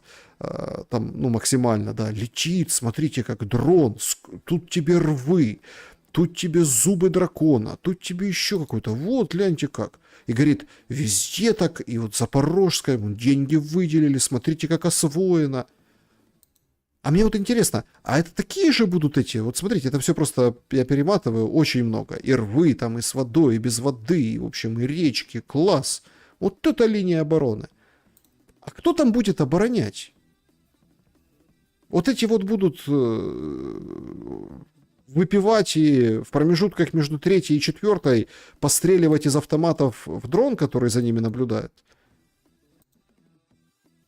То есть очень длинно, это специально как бы выдано, что, смотрите, бюджетные деньги, смотрите, как Украина защищена, работы какие, какого масштаба проведены. Или где эти укрепления? Например, в Сумской области. За Сумами. А многие жители мне пишут, говорят, ребята, а у нас за Сумами там роют окопы. Так, а то уже, получается, не Украина, это что? Вот это вот было. И действительно ли это новый фронт? Или просто плюнули, посмотрели на этих ханурей и решили как бы повоспитывать, а потом, может, день-два посидят, посмотрят на эту разруху, попинают вот эти ракеты старые советские, вот эти шифером коровники, и пойдут назад на позиции россияне. Может, там не так все страшно? Продвижение, в плен взяли. Ну, вот вы видели пленного. То есть абсолютно другая история войны. А что будет после войны, после вот такой войны? Вот видео из Лимана. Главное, что на каждой хате украинский флаг. Заметили? На каждом столбе. По всей улице. Везде украинские флаги. Лиман, Украина. А это все леска. Оптоволокно. Вся улица. Кадры украинского дрона. Все в леске. На рассвете особо хорошо видно. Она отсвечивает. Получается, это как паутина. Опустилась на весь Лиман. Вот что об этой паутине и о последствиях говорит Флэш. Ну, тот, который радиотехнической борьбы, воин ВСУ. Ну, который занимается, собственно, рэбами и всем прочим. Это волокно создает очень большие проблемы, потому что, например, там на рентгене его не видно. Ну, я понимаю, что это самое незначительно меньшее, что нас ждет после войны, из проблем, да, но на самом деле вы должны понимать, что поле, на котором находится вот такое волокно, если это поле переорать, то это все волокно потрескается, а оптоволокно это стекло, самое обыкновенное, то есть ничего больше, там, смесь, да, например, в основе. Если это все будет попадать в продукты питания, которые растут на этих полях, потом дальше вот эти куски и попадают в человека, то есть это волокно создает очень большие проблемы, потому что например, там на рентгене его не видно, это стекло, то есть, не дай бог это попадет там человеку в желудок. Кстати, скот же тоже выпасается, когда как бы скот тоже... и так далее, то есть и мы будем долго выгребать последствия этой войны по полям, и вот в том числе из-за этой оптики, то есть это не только мины, это вот эти вот десятки километров. Ну, в общем, по полям синий трактор едет к нам, понимаете? И это самое неочевидное. Плюс все говорят, мы не отдадим Донбасс, или там мы не отдадим какую-то там территорию. Ну вот Гробовское хорошее село, по-моему, отличное. Все видят какое. Увидели там местных жителей, там эти вперемешку с ВСУшниками сидят, квасят. Вот этот Лиман, да, который надо бешеное количество денег вложить не только для того, чтобы разминировать, а еще и вот как-то удалить вот это стекло из почвы, которая там попадет в пищу, и действительно ты как бы, ну, ты не увидишь, что это там, что это с тобой может быть. Съел там картошину с этого огорода. Ну, кто об этом думает? По идее, вот смотрите, мы можем сказать, Зеленский плохой, но по идее это должна какая-то местная власть сказать. Вот, видите, сумской губернатор, Кипер, говорит, не Кипер, а Григоров говорит, смотрите, мы вот эвакуируем людей, куда-то там в центр распределяем. Так а что там на той территории будет? А те, кто остался? А какая их судьба? Да, многие сидят, ждут в Россию, некоторые там сегодня отправились в Россию. Но тем не менее, что там, как управлять этой территорией? Сегодня Зеленский говорит, дайте мне, пожалуйста, он как бы на следующей неделе будет кого-то увольнять из губернаторов, я так понял, из руководителей. Очень интересная история. После бани называется. О. В общем, два мужика сидят, отдыхают хорошо, общаются. А кто это такие? Это Николаевская область, такая же прифронтовая. Значит, после пьяной охоты глава облсовета и замглавы облгосадминистрации закончилось ранением заместителя главы облсовета. Это вот на видео, который бородатый отдыхал. Значит, участниками события были Антон Табунщик, глава Николаевского облсовета, замы главы Николаевского облсовета, Денис Андреев, именно он получил ранение в бедро, ну не знаю, может в задницу он получил ранение. Значит, Игорь Щербина и Георгий Решетилов, это замы начальника Николаевской облгосадминистрации. Они, значит, в рабочий день поехали на отдых с элементами охоты. Во время мероприятия употребляли спиртное. В ходе пьяных действий один из выстрелов, вероятнее всего Антон Табунщик, глава облсовета, попал в Андреево. Ранение в область бедра. Сейчас в Вознесенске Андреев в больнице. После инцидента ранения хотят представить внимание как последствие боевых действий или обстрела. Для чего обсуждали вопрос подделки документов. Фактически речь идет об использовании оружия пьяными и фальсификации документов. То есть они сидели в баньке, парились, ружья взяли, типа на охоту пошли, другой в задницу выстрелил, о, все, ранение. Давайте там выплаты, больничные, обстрел вражеский в Николаевской области. То есть, понимаете, какая это война? Понимаете, кто у руля вообще? Все же думают, что это какие-то упаханные люди, которые там занимаются регионом. Это вертикаль Зеленского, администрация. И эти облсоветы. Вы понимаете, думают, это же люди, они же, у них ноша такая. Не, поехали в будний день квасить. Один другому выстрелил и сказал, о, обстрел, русские. Как это там? Путин виноват. Путин ранил в задницу главу. То есть это вертикали. Это вот на местах, это прифронтовые зоны. Гробовская вот это. Вот этот Николаев, понимаете, с такими руководителями. Везде все на бумажке. Для галочки. Видосик мощный, потужный. Да, нарыли окопов. Ну, бог знает где. А кто в этих окопах будет сидеть? Клиенты Черкасского областного ТЦК. Это потрясающая история. Значит, сидели, они, наверное, тоже выпили изрядно, на грудь приняли. И решили, так сказать, народ призвать. Ну, в общем, идти в армию. И соорудили вот такую рекламку. Значит, защита Родины – это об ответственности. И тут не нравится ТЦК, тогда мы идем к вам. И показывают каких-то, ну, собственно, раскосах представителей разных народов России. Смотрите, вот они все идут к нему. Вот это, сейчас идут. То есть, вот и, конечно, не нравится ТЦК. А вот если бы нравилось ТЦК, тогда они не придут к нам в Черкасах. Понимаете? Эта история просто разрыв. Вот просто что-то неимоверное по поводу этих ТЦК. Значит, волонтеры в Харькове поехали, везут на Донбасс машину для военных, загрузили бусы, а їх приймають ТЦК. ТЦК знищує вже останніх, мабуть, волонтерів. Просто уявіть ситуацію. Їде два завантажених буса під саму макушку. У одного з нього лафет. На лафеті стає бойова машина, яка везеться хлопцям на фронт. Харків, знову ж Харків. Зупиняють документи. Хлопці, бажаємо здоров'я, все як треба, поважливо, вічливо. Їдемо на фронт, хлопці чекають. Ні, не цікавить. Вперед. Виймайте з машини. Далі, до речі, в відео побачите, як це відбувалося. Так от, замечательно, блядь. От історія волонтерів. Барабану пацанам, що їдемо, бойову машину веземо. Пофігу. Да. Далеко ми так не заїдемо, я вам скажу, блядь. Просто виймають із машини, садять 4 бугая, окружили, посадили в машину і увезли. Просто уявіть, хлопець, який не ховається, не прячеться, їздить на фронт 3,5 роки, ремонтує машини, ганяє машини.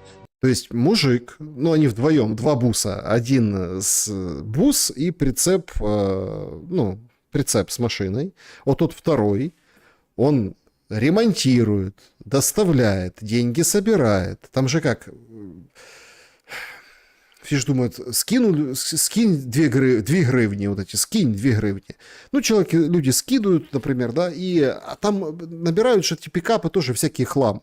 Их надо и до ума довести. Вон, Порошенко даже шины покупает, понимаете, и то на этом пиарится. А эти же не фонд Порошенко. Это просто волонтеры, их много таких пооставалось. Не все Стерненки, не все притулы спутники покупают. Есть те, которые которые физически должны поехать, найти, купить, перегнать, подремонтировать, подкрутить, собрать, установить и поехать. То есть это люди, которые вот помогают армии на местах. Смотрите, сейчас в России тоже много таких фондов, много таких... Но вот, вы понимаете... Ну, тоже там шьют, собирают, тоже снарягу. То есть это нормальная практика. То есть идет война. Но этих людей, да, им вставить палки в колеса, это как бы себя не уважать. То есть получается очень интересная история, он дальше об этом говорит. То есть у них, как бы ТЦК нам говорят, это ВСУ. То вот они едут, их волонтеров этих ВСУшники ждут, они с ними в хороших отношениях, они заказы, там, нам бы то, нам бы 5, нам 10, понимаете? А ТЦК, получается, против ВСУ. Допомагає з усіма питаннями по барабану. Не цікавить. Кажу, хлопці, ви ж розумієте, ми веземо в автівку повний бус. Не цікавить. Кидається автівка, кидається з лафетою, з автівкою, кидається і просто вивозять. Вивозять людину, телефон вже не працює, хоч пояснили, де знайти. Коротше, сижу, чекаю. Не знаю, поки чого дочекаємося, не випускають. Продовження історії 100% буде. Але ви знаєте, я думаю, що з такими темпами, про яке волонтерство може йти мова? Про яке? То, звичайно, команди будуть розпадатися, ніхто нікуди не буде їздити. Залишаться одні дівчата. Пацани, ТЦК, ви серйозно? Я завжди ставився з повагою, але... Вот понимаете, вот смотрите, к ТЦК уже давно нет никакого уважения. То, что там... какие-то крохи уважения подпитывает пропагандистским образом там, машина, там, телемарафона и всех остальных, там, какие-то эксперты, кто-то что-то. Он помогает ВСУ, мужики волонтерят, понимаете, возят машины на фронт.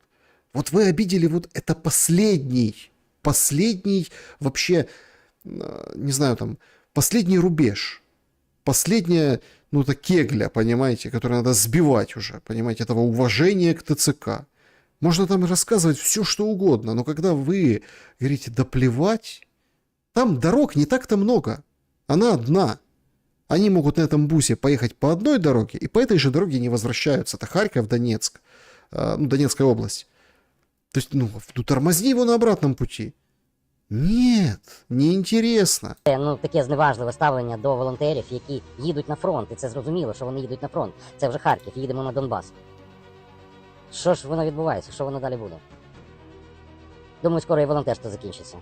Це при тому, що хлопці завжди за волонтерів, да? А ТЦК проти. ТЦК по барабану. Їм потрібна галочка, відмітинка. В них статистика хромає. То біда. І далі в відео, як це відбувалося. Так от, їдемо на фронт і пакують нас, блядь. Просто слов немає. Так от, щоб ви розуміли. Веземо пацанам машину. І все одно пацанам пофіг. Пофиг. Всем пофиг. Киев. Душераздирающий крик. По-моему, это левый берег, я примерно даже понимаю, где. В районе там Троещины. Крик «Помогите из буса».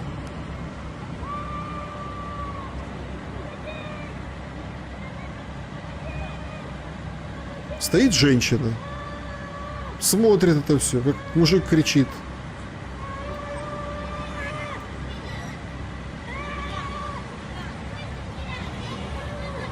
Кричит ему, давайте, что вы? На войну. Так и ты воюй.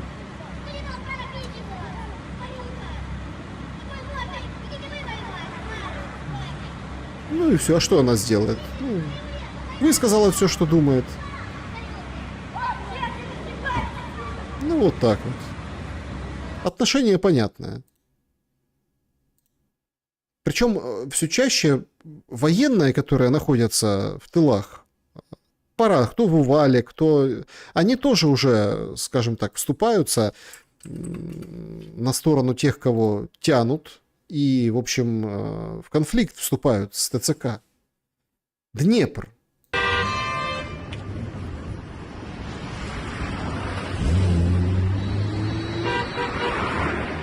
То есть, смотрите, две полосы, ну, отбойник, это на другой стороне улицы, люди остановились, бегут, а там беспредел вытаскивают с машины.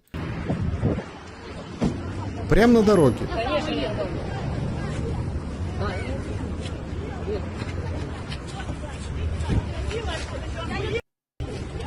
Вы не понимаете, что это ненормальная мобилизация, я военный.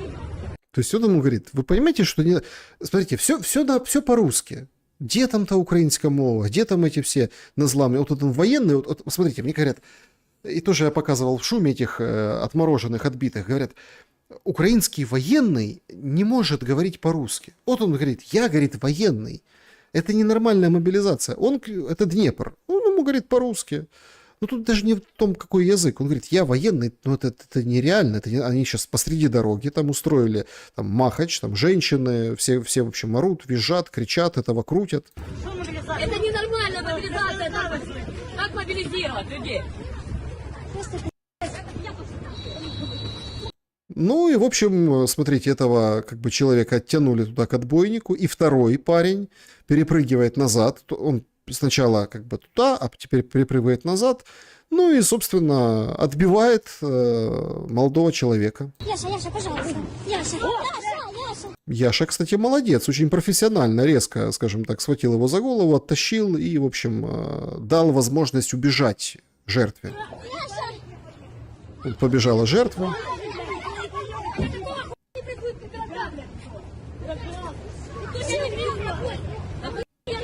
Ну, тут водители, понятно, остановились. Ну, в общем, все как бы давайте успокоимся. Это не успокоится. Это не успокоится. Город Львов. Осьо, мобилизация, Львів. Осьо. Мусора и ТЦКшники.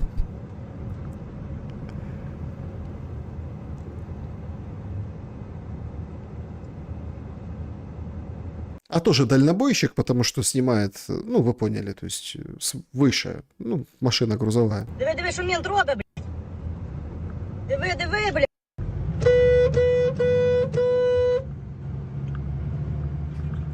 Диви, блядь, уйобки на. Підаси, сука, всі їбані на. Ну, вот так. Ну, понятно, что он ничего не сделал, как бы в этой ситуации. Они окружили менты, ТЦКшники. Ну, как бы высказался. И на том спасибо, понимаете? Вот на видео попало, да, в шуме мы можем пошуметь. Но, тем не менее, он едет, ну, как бы, ну, все понимают все о ТЦКшниках. Это уже волонтеров крутят, всех крутят подряд. Вот еще. Значит, во дворе, да, человек снимает у себя с балкона. Чтоб один воевал, 40 человек его пакует. То есть он сидит, считает, говорит, чтобы один воевал, один, его пакуют 40 человек. Вы представляете? 40 человек. Доходит уже вообще до смешного. Даже люди блатных мастей в шоке. Привет, братва, вот за забором лагерь 8-9. Ну, то есть, смотрите, опять-таки, про украинскую мову не чули тут в этом отношении. Типичный уголовник, все пальцы поколоты, видимо, не одна ходка. А чё включился? Короче, таранят мне уже не с одного места лишения свободы, понял? Не из одного уже лагеря. Мне сообщают такую штуку, что, прикинь, какой-то лягавый в лагере знает списки тех людей, которые выходят, понял? Вот. И, внимание, сообщают ТЦКшникам, понял? Вот там 5 человек освобождаются. Ну, ТЦК прям подъезжает под зону, ждут. Только выходят люди, их цепляют. И сразу там через 2 дня они уже воюют. Ты понял, какая фигня? У них родственники даже были такие моменты, что родственники не успевают доехать, уже, короче, чувак поехал в бусике, понял? У одного типа вообще кота, прикинь, тип с котом освобождался, кота выкинули под зоной, его забрали и поехали. Так что имейте в виду это. Вот, как-то продумывайте. Капец, я никогда не думал, что придется такое вот говорить. Как-то продумывайте свое освобождение. Вилы, вот это времена, да? Вилы, продумывайте свое освобождение. То есть ты еще откинуться нормально не может. Человек, понимаете? С котом выходит там, на свободу, это же как бы... Ну, не, надо думать. Через черный ход. Или надо подкоп делать. Но не для того, чтобы сбежать, а для того, чтобы выйти. Потому что это зона внутри зоны получается. Хороший друг Гордона, с которым у него прекрасные отношения, аграрий, автор «Бессмертных», Вова там, ну, в клубах играл в 22-м году, почитатель Зеленского тоже уже начал что-то даже подозревать. Поворознюк. Просто розігнати, мабуть, це буде саме проще, тому що, ну, те, що зараз робиться, щось воно у нас в районі якось було трошки менше, а зараз, ну, це ми їхали на Київ у 5 годин, вони вже стоять на всіх виїздах із Петрова, їдуть робочі, ага, то, і все, і поїхали. Що саме інтересно, ВЛК проходиться за 20 минут, больний, ти не больний, там, все, угрози оці всі підписуй, або або ти підпишеш, підеш десь там в тил, або не підпишеш, підеш напередок, ну, люди лякаються, бояться, підписують, коротше. Ну, робиться дурдом. Дурдом, надо разгонять ТЦК, говорит Поворознюк. Так ты ж життя готов віддать. Единственный, говорит, ты единый, Зеленский. Но это у него не связанные вещи. Говорит, в нашем районе просто меньше этого было. А сейчас уже и до нас добрались, надо разгонять. Эпизод такой был вчера. Сегодня 21 число, ну, уже там, пока еще 21, уже по другим часовым поясам 22. А вчера 20 было, День чекиста. И над Киевом дрон с российским флагом был. Что за бред вообще? Это ж дрон? Да, дрон. Он падает, все, его видно об этом.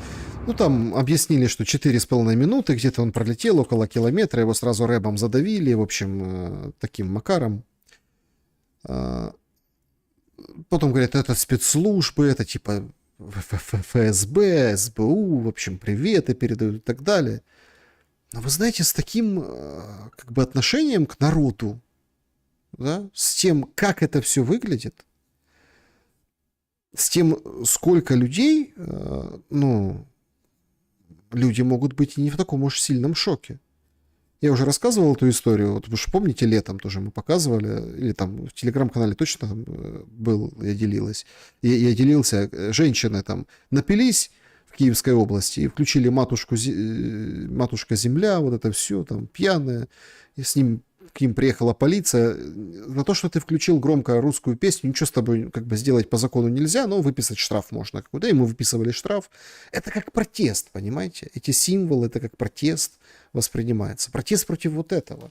И вот это мы на этой стадии находимся. На очень тяжелейшей просто стадии войны, плюс на вот этой стадии протеста. Протеста. Правда, ко всему люди привыкают. Вот ко всему и ко многому. Прям целая дискуссия разгорелась. Многие это связывают как раз-таки с там, каким-то всплеском антисемитизма. Вообще в мире он сейчас есть. Это там связано с Газой, кто-то говорит не связано с Газой. Это во многих частях света. Но особо раненым людям, которым, ну как на Зеленского же нельзя, ну, там ничего лишний раз рот открыть. Многие, в общем-то, это используют для того, чтобы выплеснуть свои какие-то моменты. Хотя, вы знаете, и прошлый год, и позапрошлый, и вообще как бы последнее время этот год не стал исключением. Празднование Хануки украинцами воспринимается все равно как-то странно. В каждом городе, каждом областном центре, собственно, зажигают эти свечи, эти миноры. Там 22 число, она заканчивается вроде как там, это праздник, где свет побеждает тьму. Майдан Независимости, минора, свет, миноры на фоне там отключений света, но тем не менее подсветит минора. А напротив вот этот вот мемориал с флажками, капище, вот это, ну, памятные места, где люди фотографии приносят, флажки вставляют. Многие как бы это соседство не оценили и в прошлом году, и в позапрошлом, и в этом году. Мэр лично ездит открывать. У нас как бы на уровень государственного праздника возведен это Ханука. Вот Одесса. Одесса, вот наш дюк закрытый, а вот вместо дюка нам поставили. Если честно, я даже не знаю, как это называется. Впереди Новый год, на елку оно не похоже. Напишите в комментариях, что это такое. То есть дюка закрыли. Ну, там это закрывают... Там и Шевченко напротив Киевского университета закрыли. Это как бы от обстрелов, от осколков типа берегут. Да? Ну, хотя люди прикалываются, говорят: Тарас Григорьевич, а ты что против Зеленского сделал, что тебя закрывают? Ну, то есть минора стоит, а дюк закрытий. Харків. Всі, хто переймався стосовно мінори, хто не переймайтесь, у Харкові вона теж є, як, напевно, і у всіх областях. Тобто її теж тут поставили. Де? В якому обласному центрі нема мінори? Напишіть, буде прям цікаво. То есть очень будет интересно. Да во всех есть. И гуляния там тоже проходят, и в Киеве, и даже в многострадальном Днепре. Представляете? Вот так вот. Поют песни, концерт. Причем самое интересное, сейчас здесь вот видно или не видно, попробую остановить, показать. Смотрите, сзади, да, вот там где красное, да, вот это вот укрытия. Ну, то есть минора, товарищи празднующие, и рядом мобильное укрытие. Ну, то есть, если полетит чего-то, они сразу раз, рядышком. Все очень, очень удобно. Вот так вот. Светомузыка, праздник, Макдональдс рядом. Ну, все нормально в Днепре. Отлично празднуется. И многие, ну, скажем так, недоумевают. Подождите, ну, у нас вообще массовое собрание, там все эти дела. Ну, многие возмущаются, украинцы. А что у нас вообще, как бы, подождите, а что с нашими, почему у нас на билбордах или там везде эти хануки, а они там елки какие-то, не знаю, Дедушки Морозы, Николаи. В чем дело? Мы что, всем миром должны это праздновать? Но всем в этом году, в прошлом такого не было. А в этом году начали отвечать. Ну, во-первых, в Петербурге тоже подобное есть. Это вот Петербург, машины с вот этими ханукиями, они тоже, в общем-то, ездят. То есть тут как бы все хорошо в этом отношении. Свобода, как говорится, и так далее. В Одессе, например, вот блогеры, вот эта вот Розочка из Одессы, она говорит: вообще, что это вы тут возмущаетесь, украинцы, что у вас везде хануки? Слушайте, а что это у вас за проблема с Ханукой там возникла? То есть то, что ваши украинские рожи и украинские флаги по всей Европе, где надо и где не надо, это нормально. А то, что евреи решили праздновать свой праздник, вас это как-то задело. Смотрите, это попахивает национализмом. Попахивает? Это? То есть не Булгакова то, что снесли, не то, что на русском сейчас невозможно нормально поговорить в кафе, в ресторане или где-то еще, потому что какой-то там, ну, в публичном месте, и ты говоришь по-русски с людьми только, ну, ты понимаешь просто, что это свои. Это такой круг общения свой для своих. То есть попахивает, а ханукия, ты тут рот не открывай, ничего против. Если вы хотите, чтобы все было только Украина и все было по-украински... Да, все хотят, чтобы все было Украина и только по-украински. Русскоязычные не дадут соврать. Это очень плохо, ребята. Один такой человечек когда-то очень давно очень плохо закончил, когда имел такую же мысль. Вы просто поймите, в Украине столько национальностей живет, давайте уважать каждого праздник, каждого желания, каждого язык и так далее. Давайте уважать. Давайте попробуем уважать. Ну вот в России вот, уважают, что вот подцепили, ну, там не ставят там в каждом областном центре эту ханукию. Да, в Европе ставят, в Берлине, везде ставят. Ну, уважать не вопрос. Так, а можно как-то наши памятники там, киевлянам не сносить? Можно? Или какие-то там предметы там можно уважать? Давайте каждых уважать. Только получается, тут проблема-то, смотрите, у меня там, мне люди писали тоже там, вот Егорову послушали, вот эту крайний раз мы записывали, возмущался пользователь. Не хочу зачитывать сообщение, он там несколько раз написал там и в предложку, и вот надо, чтобы извинилась Егорова, что против... Ребята, это не против еврейского народа. Вот это вот важно понять. Это не против того, что там есть люди, которые празднуют эту Хануку. Нет. Празднуйте это на здоровье. Это даже не против, что эти миноры поставили. Но вы миноры или там ханукии вы поставили, но вы же как бы поставьте и нечто другое. Но смотрите, о том, что нечто другое, сейчас мы как бы перейдем к этому. Тут другой момент. Активизировались разные, как там Тука писал, позитивные блогеры, да, которые вступились. Вот в прошлом, позапрошлом году подобных масса людей, которые говорят, что это хорошо, что в каждом областном центре, у каждого столба Ханукия это хорошо, их было меньше, сейчас их очень много. Нашлись даже те, которые говорят, так Украина не православная страна, а иудаизм на территории Украины вообще дольше, чем православие. Ну, или християнство. Відношення має Ханука до України. Прямого, так само, як і Різдво. Ніякого. Проте юдаїзм на території сучасної України існує довше, ніж християнство. Ще за багато років до хрещення Русі існувала держава Хазарський Каганат, яка офіційно прийняла юдаїзм на території України в 740 році. 740 год, там, да?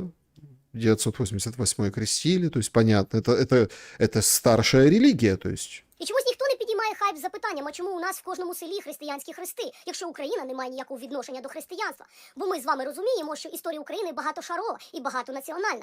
Те, як суспільство ставиться до релігійних і національних меншинств, це індикатор зрілості держави. І це прямо показує, чи готові ми до європейських цінностей. Антисемітські...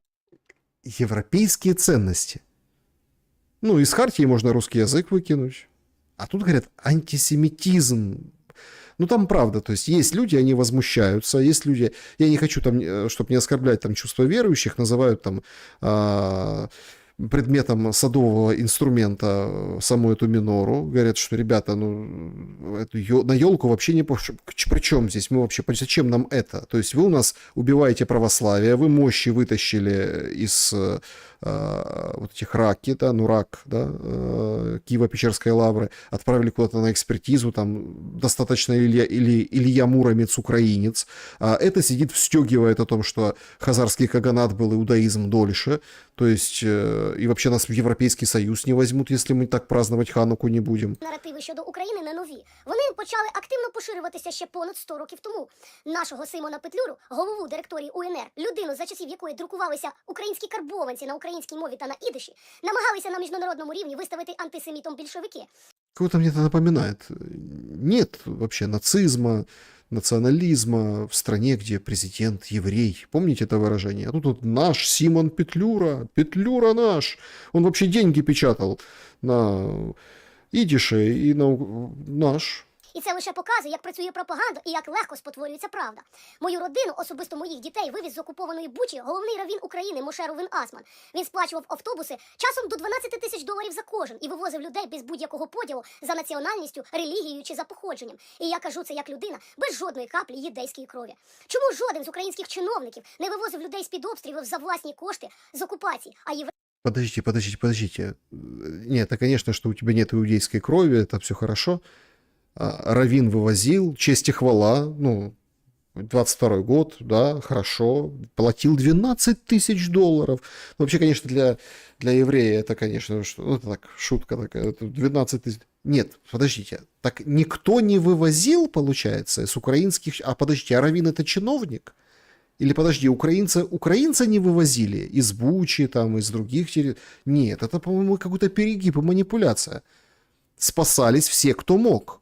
Сейчас вот это разгоняют, эту историю, что вот европейцы возьмут и уедут, а украинцы стояли насмерть. И показывают фотографии Киева, 22 год, весь проспект Победы.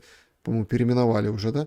Ну, в общем, стоял вот это все на выезд, все уматывали, Гордоны уматывали, все уматывали. Тогда валили все подальше на Запад, а на Западе за бешеные деньги им сдавали жилье. Потом плюнули, окрутнулись, ну, кто остался в Европе, кто вернулся, кто на Западной, ну, короче, кто дальше поехал, неважно. То есть украинцы украинцев не... То есть из ее вот этого повествования складывается впечатление, что единственный, кто из Бучи вывозил людей в момент, ну, вот этой первой самой, да, фазы тяжелых вот этих боев, это был Равін. Больше никто никого не вывозил. Что ты мелешь? Вивозили. Час запитати себе про це. У місті Франкфурт в Німеччині єврейська громада прийняла десятки тисяч біженців з України, не дивлячись на їх походження. Вдумайтесь, 25... Так дай им Бог здоровья. Не в этом вопрос. То есть вопрос не в людях, вопрос не в обществах, вопрос не в евреях, вопрос не в антисемитизме. Вопрос в том, что вы откусываете от нашей культуры и традиции, прививаете сюда другую. Причем не надо фотографии показывать экспертов телемарафона, каких они кровей, и с какими носами у нас переговорщики, куда ездят, понимаете? И по кончезаспам встречаются. То есть украинцами правят не украинцы. Ну, это демократия, ладно, бог с ним. Нет никакого вопроса к тому. А вопрос в том, что откусывают здесь, а это поощряют. Вопрос к управлению, а не к религии, к народу и ко всему остальному. Наше сторіччя. Юдеї рятують українців від країни-агресора. Ханукія має стояти на Ну, должна. Хорошо. українських площах. Тому що тільки так ми ламаємо ключовий наратив ворога, що в Україні нібито немає толерантності та людяності. Здорове суспільство – це там, де люди... Подожди, стой. То есть она должна стоять, чтобы нарратив врага... Ты ж только что говорила, что Европа, там, ценности... Так это все для того, чтобы нарратив врага сломать? Ты определись. Людяність важливіша за будь-яку релігію. Водночас я за пробудження слов'янської духовної традиції України. Да ладно! А каким местом? Славянская духовная традиция, это что? На капище к Перуну давай сходим? За єднання з природою, за пам'ять про предків, за віру в те, що наші корені і наш рід особливо допомагають нам у цій війні. Або ми будуємо сильну, демократичну державу, або дозволяємо пропаганді нас роз'єднувати, і я обираю перше. І як колись маленьке плем'я Маковеїв перемогло величезну грецьку державу і вигнало її зі своєї землі, нехай Україна сьогодні переможе. Хах Ханука Самех. Нехай світло наших сердець переможе темряву разом до перемоги. Да, пускай победит тьму, только нам надо как-то определиться. А православная вера – это тьма в твоем. Ну, это вообще никакого отношения к Украине и к этим землям и к территориям не имеет. И вот этим нас спичут. И вот это пичкают. Вот это пропаганда. Вот это пропаганда. А знаете, какое событие года произошло? Я с вами поделюсь. Тору перевели на український язик. Нарешті Тора українською. Як то кажуть, ждав і таки дождався. І ви Ждал, дождался. тільки подивіться, яка ж вона красива. Це було однозначно варте того, щоб стільки років чекати. Та й зрештою в українському перекладі Тора вийшла вперше. До слова, раптом хто не знав, зверніть увагу, в яку сторону відкриваються єврейські книги. Насправді те, що Тора вийшла в українському перекладі, це дійсно без перебільшення подія року. Ось таке красиве перше повне видання Тори українською мовою представила Федерація єврейських громад України. Те, що ви зараз бачите на своїх екранах, це результат кропіткої роботи цілої команди перекладачів. І все для зручності вивчення єврейського священного писання. Це двомовне видання на івриті та українською. Як бачите, тут структуровані тижневі розділи Тори та є Гафтарот. Або іншими словами, уривки із книг пророків. Тож це без перебільшення справжній прорив в житті єврейської спільноти України. А як вам це видання? Поділіться в коментарях. Как вам это издание? Поделитесь в комментариях. Тора на украинском. Что у нас вообще с книгопечатанием? Много у нас авторов могут напечататься, поддержка может есть, да, чтобы там на украинском языке, тоже на украинском, украинские авторы могли, ну, писать. А Тора, вот общественность, пожалуйста, еврейское событие года, представляете? Нет, это нужно, но это не событие года. Это дань культуре, без вопросов, да, конечно. Но не надо заменять одно другим. Люди почему шарахаются? Не потому, что они антисемиты. Потому, что жизнь тяжелая, потому, что жизнь без света, а свеча Хануки горит, как символ победы над тьмой. Над какой тьмой? Что мы победили? С каждым годом война все хуже, дороже. Жертвы страшнее.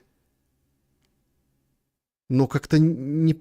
выплясывать, приходить под елку, ну, скажем так, тяжело. Нет, понятно, что у вот этих, скажем так, у евреев надо многому учиться. Это даже, кстати, признают украинцы. Вот послушайте. Дозволу на отримання їхнього синагог вони будуть робити в підвалах, квартирах, але свою систему координат вони будуть робити все, захвачувати всі можливі центри впливу для того, щоб збирати бабки, ресурси, інформацію, енергію і потім впливати і розширяти свою діяльність. То есть это вот характеристика как бы евреев, да? То есть они будут влиять, они будут во всех странах. Молодці. От те, що нам надо. Молодцы, говорит. Говорит, так это нам надо. Нам надо. Нам надо быть как евреи. Поэтому минора должна стать в каждом населенном... Мы должны вообще учиться у них. Давайте у них учиться. Робити. Молодці. В усьому світі вони роблять. Вони ж це єдина національність, яка не брезує любої іншої національності, щоб залучити собі людей. Китайця зробимо євреям, ну хай обрізання зробить. Японця зробимо євреям, німця зробимо, українця зробимо євреям. Нам пофіг хто. Гоє, не гоє. Обрізався, головне, щоб він служив на нас. Обрезался, главное, чтобы на нас служил. То есть это опять какая-то дичь вылетает изо рта этих мега-мужей, которая просто, ну то есть нам надо, чтобы кто-то на нас служил. А мы кому служим? Это недовольство украинцев, которые все сейчас разбивают, и это восхваление там, другого народа среди народа, который терпит тяжелейшие годы своей истории, это все ради того, чтобы на нас кто-то служил? Это потому, что мы, получается, служим. Вот откуда это, ну, выплеск и вот эта трансляция. Это не антисемитизм. Это конкретно претензия к конкретным порядкам и к власти. Так, і звинувачувати ні в чому. Вони ж для себе роблять. Да. Вони ж євреї, вони свою націю люблять, вони її підтримують, розвивають, Вони роблять да. впливовою. Хто вам, українцям, винуватий? Кто вам, украинцам, виноват? То есть вы понимаете, как строится вообще вот эта пропаганда истории? То есть никто не выходит и не говорит, что вы украинцы, вы там православные, вы там, у вас культура, у вас святыни, у вас вот это... Он говорит, вот Ханук, будь как еврей, нам все говорят. А потом говорят, а почему так не любят евреев? Просто это все перебрасывается на людей. Люди как раз-таки ни при чем. И милосердие, и украинцы прятали евреев во время Второй мировой войны, не только стреляли полицаями по Победному Яру и по там, концлагерям, что тоже факт, что тоже так замалчивалось и говорилось. Они были и спасителями, всякие были. И украинцы были разные, и евреи были разные. Но мы тут должны как бы вечный поиск кого-то, какого-то старшего брата. Это какой-то комплекс национальный.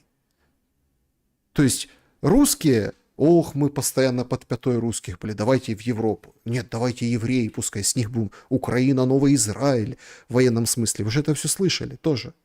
Проблема не в евреях, проблема в украинцах. Вы представьте, до какого маразма дошло, что вот здесь есть общественный деятель такой, Кухарчук, да, ну, там общественная организация у него, и он обращается к мэру Кличко, который Ханукию открывал, говорит, мы готовы денег собрать, установить. Дай, пожалуйста, розетку, поставь муниципальных своих, ну, чтобы там охрана какая-то была, чтобы возле елочки новогодней вертеп поставить. Но мы же 25-го вроде как Украина официально на государственном уровне отмечаем Рождество. Мы хотим вертеп поставить. А все вертеп, как, ну, кто ставит, кто не ставит, ну, там вообще в Киеве не ставят. Потому что, ну, не на часе, дорого, война идет. То есть Ханукию ставят, а вертеп не ставят. И говорят, мы давай купим, поставим, просто что, ну, давай, помоги установить. Встановити різдвяний вертеп на Софійській площі. Ми звернулися до міського голови Віталія Кличка у Києві для того, щоб встановити красиву різдвяну інсталяцію на Софійській площі у Києві. Там нині встановлена ялинка, але, на жаль, в Україні вже Києві, точніше, багато років в публічних просторах не встановлюються відповідні різдвяні вертепи, інсталяції, які зображують через відповідні фігури сцену народження Христа і те, як його вітають Марія, Йосип і також мудреці і пастухи. Отже, відповідно, ця знаменита картина і сцена, вона встановлюється в багатьох містах і населених пунктах України, але не в Києві, на жаль, багато років. І це абсолютно недопустимо, тому що Різдво Христове – це державне свято, а не лише християнське церковне. Відповідно, органи влади, в тому числі столична влада, мала б долучитися до того, що... Вот в чем вопрос. Вот в этом вопрос. Вопрос не в том, что евреи плохие антисемитизм, а в том, что государство, власть должна как-то поучаствовать. Получается, в Ханукии они участвуют, а то, что вертеп поставить, ой, нет, военное положение нельзя. То есть для вас, украинцы, военное положение, а для этих пляски возле мобильного укрытия, праздник, вертеп, всем назло, счастливой Хануки, веселой. В этом вопрос. И это случилось именно, многие заметили, вот в этот военный период большой войны. Вот именно здесь. Именно в этот момент.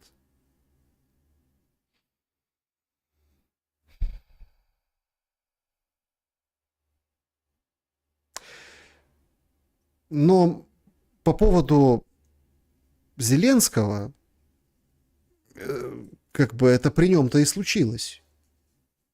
Но есть люди, при котором, ну, в общем, считают, что он вот при нем живется самым лучшим образом. Находятся и такие. При якому президенті вам найкраще жилося? При Зеленському. Тому що Зеленський – це людина ще не оцінена. Ні, вона вже оцінена в міжнародному масштабі. Хто вона така є? Якщо на похоронах Папи Римського люди, побачивши його, плещуть. Смотрите, человек, ну, в возрасте уже, говорит, самая лучшая жизнь моя была при Зеленском. Почему? Потому что на похоронах Папы Римского увидели Зеленского и начали хлопать. Ви можете представити собі похорони, і вони плещуть, тому що побачили президента України. Це який авторитет людини в світі. А тут мразі, які ховаються і не йдуть на війну і так далі. Понимаете? Значит, какой вообще светило? А тут мрази прячутся, на войну не идут. Вообще с людьми происходит ну, вообще что-то страшное. Вот этот же опрашивающий тоже пошел и спрашивает там, а мирный план чего? Встретил мужика. Далі тут... Ну, то есть, понимаете, ну вот, встретил мужика, то есть, да, говорит, мирный план. Как вам мирний план? Підтримуєте ви мирний план від Трампа? Та як можу його підтримувати? По-перше, я вважаю, що це якась фікція, тому я не можу сказати, що підтримую. А взагалі, от усі ці питання, зв'язані там з урегулюванням миру, конфлікту, це все для військових. Люди, які не воюють, не можуть приймати рішення, і я вважаю, що думку свою в публічному полі не слід висказувати. О как! То есть люди, которые не воюют, не могут высказывать свое мнение. Это про свободу, про ценности, про Ханукию, про толерантность. Якщо людина не військова, я не військовий. Я не военный, все, поэтому я ничего не могу говорить про мирный план Трампа. То есть должны военные принимать решения, понимаете? Военные должны. То есть с людьми происходит на самом деле все больше и больше, ну, таких очень тяжелейших метаморфоз. Очень нехороших метаморфоз. Люди уже мало что помнят. Ну вот прогремело несколько недель назад о том, что в Турцию возили детей, и там видосики с ними записывались из детдома. 2 забеременело, привезли назад в Подоле, в Украину. Их в ПТУ потом устроили.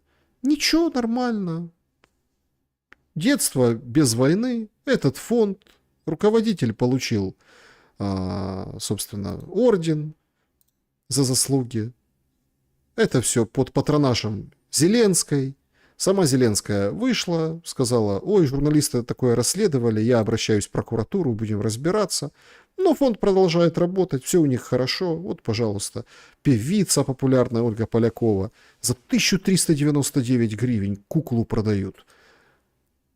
Представляете, кукла Полякова. Ну там, это же на благое дело. На донаты пойдет все. Все вот ради детства.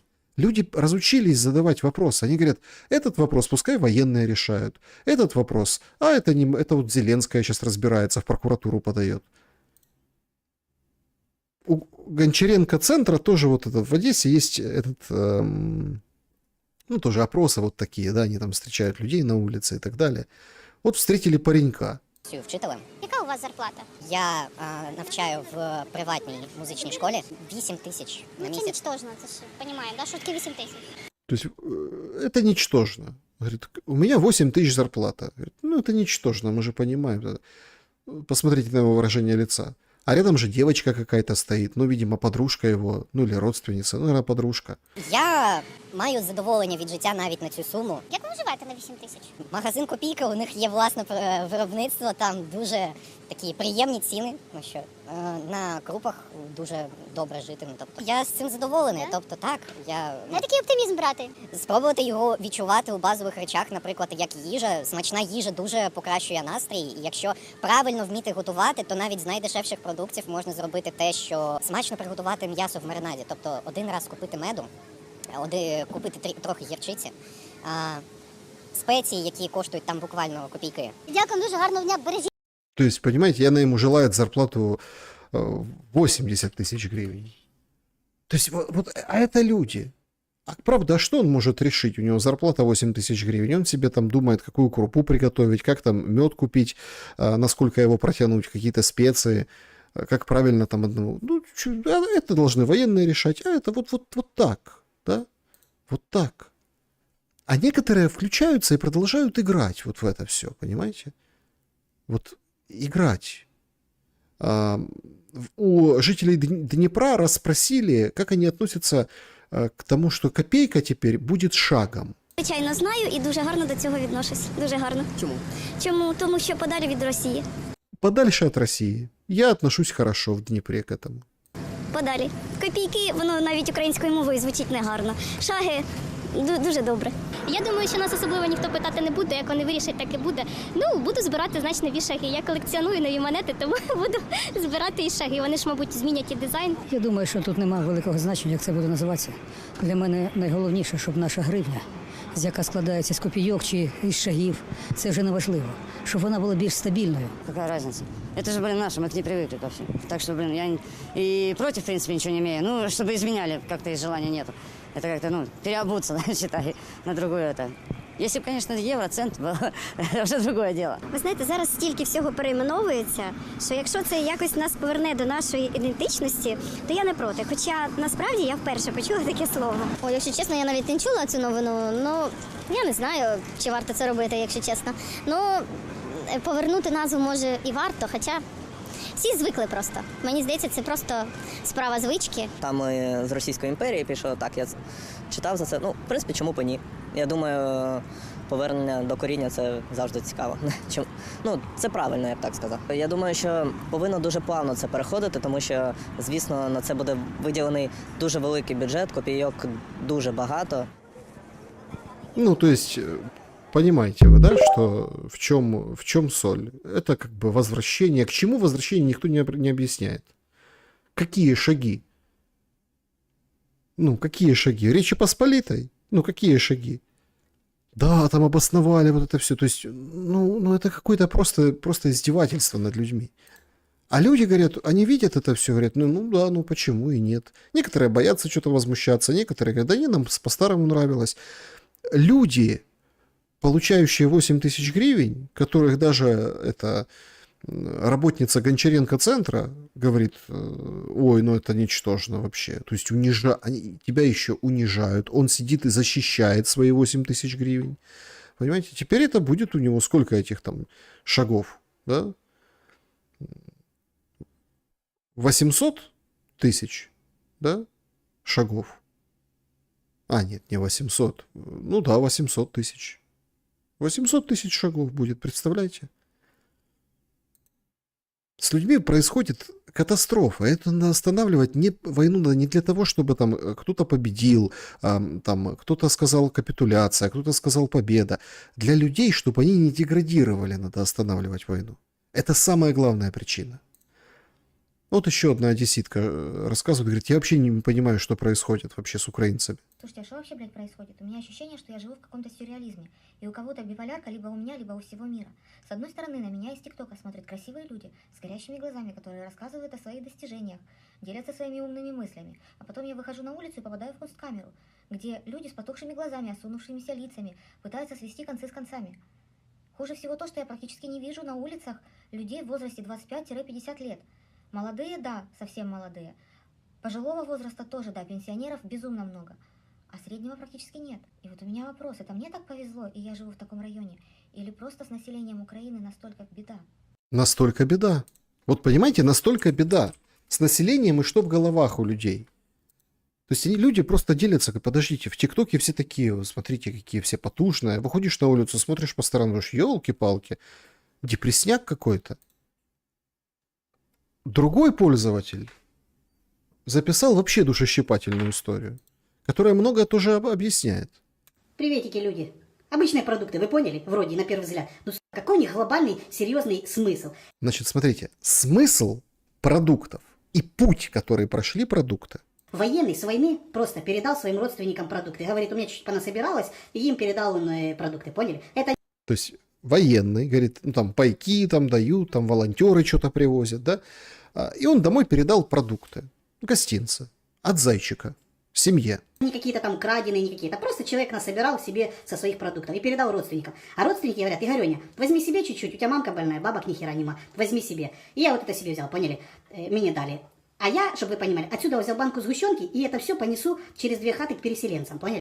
Ну, то есть, он вот это все, ну, там еще банка сгущенки. Он себе взял банку сгущенки, одну, да, одна там есть какая-то, а он переселенцам отнес.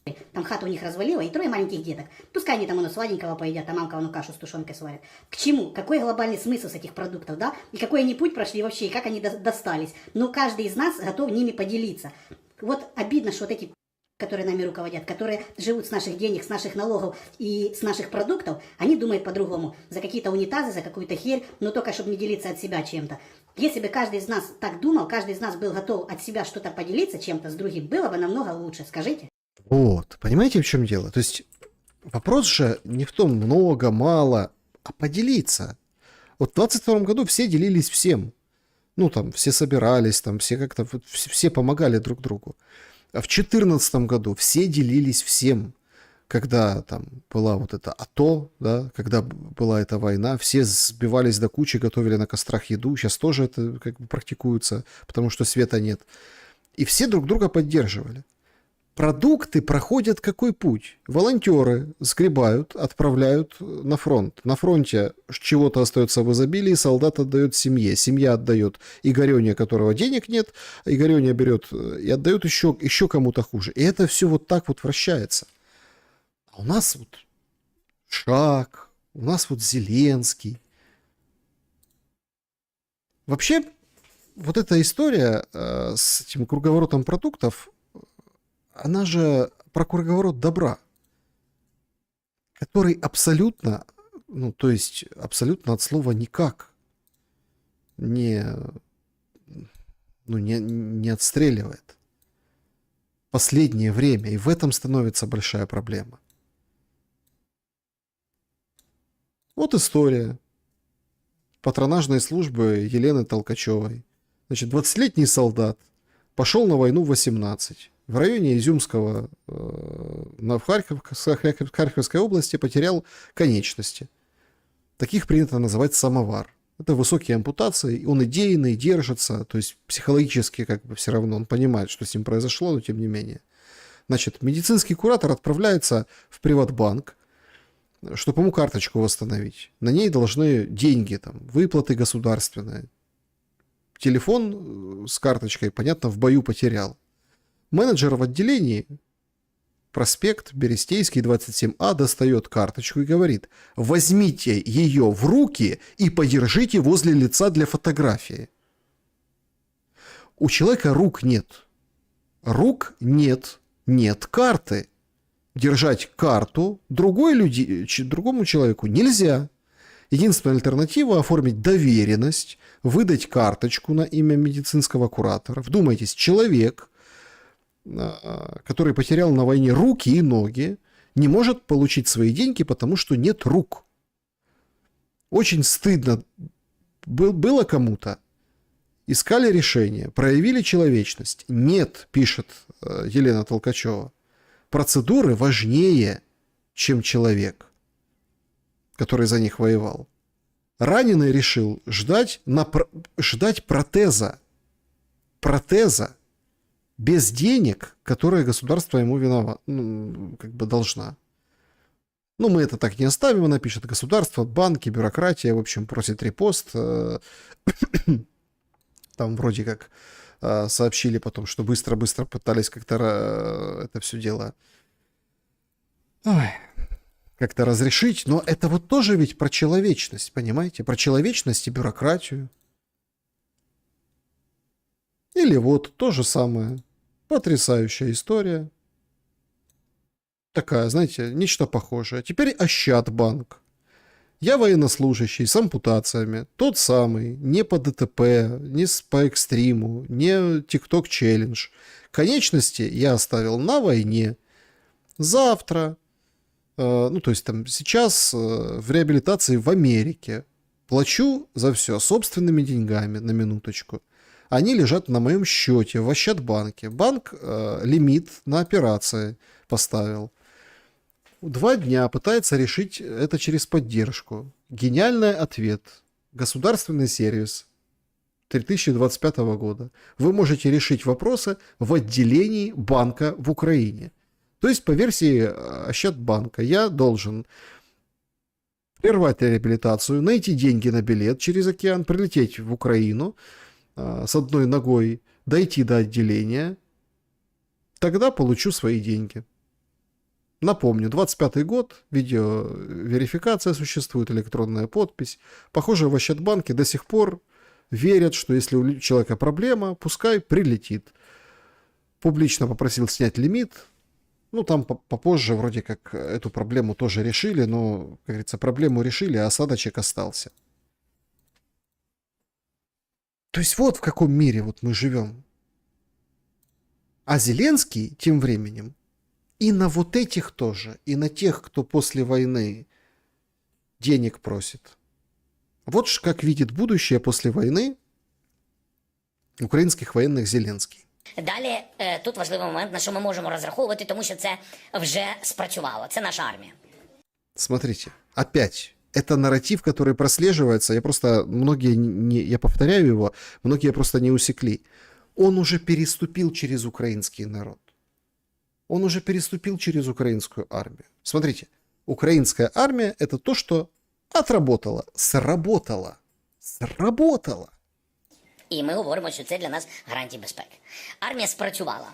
І спрацював народ України, який мобілізувався. Значит, народ мобилизировался, сработал.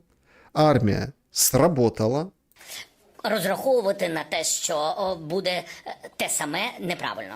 Розраховувати треба на те, що є люди, які змінили професії, які навчились бути військовими, і вони після війни, це їх право, повернуться додому. Що може зробити партнери і Україна разом? Додаткове фінансування, запропонувати нормальні контракти для тих, хто хоче продовжувати служити. І просто не втратити цей досвід, який вони набули нехай через цю трагедію, нехай через війну, але багато з них набуло цього досвіду, особливо в цій новій технологічній війні. Тобто це для нас гарантія безпеки. Наша армія, яка підтримується фінансово різними форматами.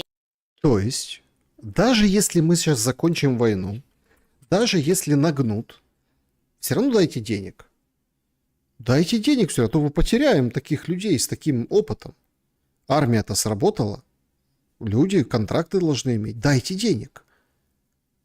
Армия сработала, люди сработали. Давайте деньги. Это наша гарантия безопасности. Это шантаж. А люди ведутся и говорят: да, ну подождите, надо, Европа должна нам дать денег. Люди верят Зеленскому. Люди слышат, что он что-то хорошее, он там типа заботится о безопасности, потому что это наше о народе, о безопасности, а не про деньги. Я вот сегодня много вам показал людей, потому что я долго не мог найти ответ на вопрос, а что с ними происходит. А ответ дан был в 1983 году академиком Бехтеревой. Через глаза и уши. Хочет человек этого или не хочет, все время поступает огромное количество информации о том, что происходит в мире. Да. И вот есть 2 основных типа поведения, о которых я уже начинала сейчас говорить. Один тип поведения. Люди стремятся жить так, как если бы ничего не происходило. Вот. Это важно. То есть они все равно стремятся жить как бы... Вот это, тут называется зона комфорта. Сейчас модные эти инфо-цыганские выражения. Люди стремятся жить так, как вроде ничего не происходит. Как будто бы ничего нет. Может, это самая счастливая реакция? Вот понимаете, в чем дело? На какой-то момент, может быть, это можно было бы условно назвать оптимальной реакцией индивидуума. Но эта реакция, безусловно, не оптимальная для человечества, потому что это реакция, которая полностью гарантирует непротивление злу тем, кто сделал зло целью своей жизни. Да. Непротивление злу тем, кто сделал зло целью своей жизни. Это потрясающая формулировка об отношениях Зеленского и украинского народа. Но кроме всего прочего, это реакция небезопасная для тех, кто уходит в эту скорлупу эмоциональной, ну скажем так, тупости. Изоляция. Это почти что наш термин. Да, изоляция, наверное, это будет просто более литературно. Эмоциональная тупость. То, что было на острие с самого 22 года, то, что затачивали, хуцпу вот эту затачивали, обратилось эмоциональной тупостью. Но тупость это очень образно. Ну да, это эмоциональная тупость. Дело в том, что эмоциональная тупость, она имеет физиологическое выражение. И мы видим, как вот в этих условиях эмоциональной тупости мозг человека теряет свои потенции. Человек в условиях эмоциональной тупости уже другой. Он, с одной стороны, менее талантлив, у него меньше возможностей, а с другой стороны, он довольно спокойно может принять на себя ответственность, ну в кавычках ответственность, конечно, за жизнь человека и человечества. Это, пожалуй, вот позиция использования, максимального использования защитных сил до такой степени, когда защитные силы мозга становятся болезнью. Но человек этого может и не видеть. Болезнью, может быть, я слишком сильно сказала, но болезненным проявлением это будет правильно. А защитные силы мозга люди научились умножать с помощью транквилизаторов. Еще. Да, это уже вмешательство в нашу психику уже прямое. Да, вмешательство в психику, да. И вот огромное количество транквилизаторов, килограммы в год транквилизаторов, глотают в год сейчас в Америке, в ряде других стран. И тогда человек невольно как бы отключается от ситуации и подменяет разум верою там, где верить опасно. Не добавить, не убавить. Подменяет разум верой в то, где верить опасно.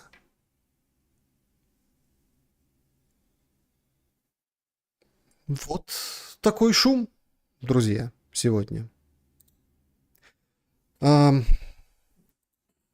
Друзья, давайте подведем итоги нашего сегодняшнего вопроса и перейдем к вам. Спасибо большое за то, что шумите. Спасибо большое за то, что мы вместе. Спасибо за поддержку. Да, Владимир, спасибо. Анна, салам, спасибо. Спасибо большое за суперчаты, суперстикеры. Благодарю вас. Итак, опрос. Где вы будете праздновать Новый год? 4% на работе, на службе, 8% в гостях, 9% не знаю, это слишком далекие планы, ну и дома 79%. Понятно, что Новый год это домашний праздник, и тут как подойти, да, где твой дом, где сейчас дом? Тоже вопрос достаточно философский. Друзья, пожалуйста, поставьте лайки нашему сегодняшнему эфиру. Так, шум зажег не по-детски, прекрасный шум. Отписала Зеленского, Саша, респект. Да, друзья. 83-й год Бехтерева. 83-й год. Просто мы отвыкли даже от таких формулировок, от такого разговора мы отвыкли, понимаете? Ввиду вот этих всех идиотов, которые на экране. Мы отвыкли от профессионалов, нормально излагающих свою мысль, понятно излагающих свою мысль. Да, где-то даже простые формулировки становятся даже сложнее. Давайте начнем, немножко пообщаемся еще, как обычно. 3 часа шум, понятно, как бы давно нас не было, ну давайте хоть чуть-чуть. Значит... Так, смотрите, не покажу. Тут человек просто прислал скрины, еще в колобок, куда мы катимся. Значит, жалуются пользователи. Возник вопрос, не знаю, как бы в Европе, может, кто-то из знакомых сейчас там присутствует, пусть попробует найти просто в Гугле фотографию Гитлера. Я попытался найти, и дело в том, что Европа, оказывается, ограничила такие моменты, и Google, получается, в том числе. В основном выкидываются какие-то блогеры, и вообще не то, что он ищет. И прилагается скрин в Гугле, да, если будет возможность, дайте ответ, как получится. С уважением, Павел пишет. Ребята, кто из Европы сейчас нас смотрит, ну, какие-то странные выдает запросы Google на фотографию Гитлера. То есть не показывает, черти шо показывает, там каких-то историков, подтвердите, так это или нет, не понимаю пока, собственно, как это проверить, сейчас не могу зайти. Значит, это вот из рубрики «Колобок, куда мы катимся». Так, значит, еще было вот такое послание и письмо. Значит, добрый день, Александр. Хотела спросить о вашем отношении к украинскому гимну. Давайте об этом немножко поговорим, что думают люди. Недавно в разговоре с внуком мы вспоминали мою жизнь в Украине. Я там полжизни прожила. Ему же стало интересно, какой же украинский гимн и о чем он. Окей, стало немного стыдно, что я почти ничего о нем не знаю. Поэтому углубилась, читала на эту тему ради любимого внука. Прочла, что могла в интернете и насколько хватило сил времени. Небольшое знакомство с темой. Поняла, что текст гимна и история его создания вызывают совсем невеселые чувства. Потом захотелось посмотреть у соседей, сильных мира, написано в гимнах. С детства помню «Единый могучий», звучит гордо. Правда, такой страны уже нет, но текст был мощный. Если интересно мое мнение, вуаля, украинский гимн очень необычный по сравнению с другими странами. Большинство имеет любовь к родине, единство народа, гордость, надежда на будущее, там США, Великобритания и так далее. Есть гимны, рожденные в эпоху борьбы, звучат о врагах, таких немного, там Франция, Польша, Италия, Украина. Но украинский гимн, принятый уже в 2003 году, особенный и удушающий, перекрывает дыхание. «Ще не вмерла Украина и слава и воля», звучит как вся история выживания народа с сильным акцентом на преодоление врагов. Болеем ли мы или уже на исходе сил? Тут у меня возник философский вопрос. А почему акцент на боли прошлого и не на светлом и сильном будущем? А где герои или события, которые у нас огромная гордость в прошлом? Что-то вообще было положительного? Почему такие черные краски? И интересный факт я прочла. Во время принятия гимна часть депутатов и восточных и южных областей не голосовали, не чувствовали его своим. То есть он уже тогда воспринимался как не полностью объединяющий. Если это принято, что гимн задает настроение народу, то подумать о новых словах стоит ли. Как назовешь корабль, так он и поплывет. Поделитесь, пожалуйста, своим мнением. Спасибо наилучшим пожеланиям. Бабушка Таня. Желаю всем хорошего настроения. И спасибо большое, Татьяна, за то, что написали свои слова. Эта дискуссия достаточно долгая и вечная. Эти слова «Ще не вмерла Украина», потом «Украины» переименовывали. Вообще, на самом деле, есть в этом подтекст глубинный, и действительно, этот гимн, как вот печать такая, да, молодому государству была, к этому, собственно, и пришли. Но я все-таки больше материалист в этом отношении. Я считаю, что к этому ужасу, который привел, не гимн привел, не гимн. И гимны можно менять, понимаете? Вот в России тоже был один гимн. Что взяли, поменяли, вернули советский, переписали слова. И в Украине можно менять гимн. Не букву, там или какие-то куплеты, а прям музыку. Гимн — это дело наживное. Важно, кто у руля, понимаете? Вот это вот так. Вот Татьяна пишет, как страшно, когда... Другая Татьяна пишет, как страшно, когда людей называют мясом. Вот именно. Вот именно. Мирослав, здравствуйте. Почему Мерц так поддерживает Украину, видит собственную выгоду или искренне верит, что Россия угроза всему миру? Так, как получилось, что у нас в Украине могут паковать людей силой на войну, накладывать санкции на собственных граждан, монополизировать СМИ, при том, что географически мы центр Европы, стремимся туда, у нас постромленное все слово совсем, что с нами не так. Гимн не такой, Мирослав. Гимн и отношения к людям, и отношения между собой. Мы постоянно ищем кого-то, какого-то доброго дядю. Сейчас у нас добрые дяди евреи. Сейчас они как придут, как тут порядок наведут, давайте будем как евреи. Миноры установить. Причем я не говорю, что евреи плохие. Еще раз, это не антисемитизм. Это про нас. Мои слова сейчас про украинцев, которые, получаются, сами выдают свою неполноценность. Создайте уже как бы что-то, продемонстрируйте что-то. Вы выпиливаете Булгакова, выпиливаете имперское наследие, так покажите какое-то то, что Украина дала миру.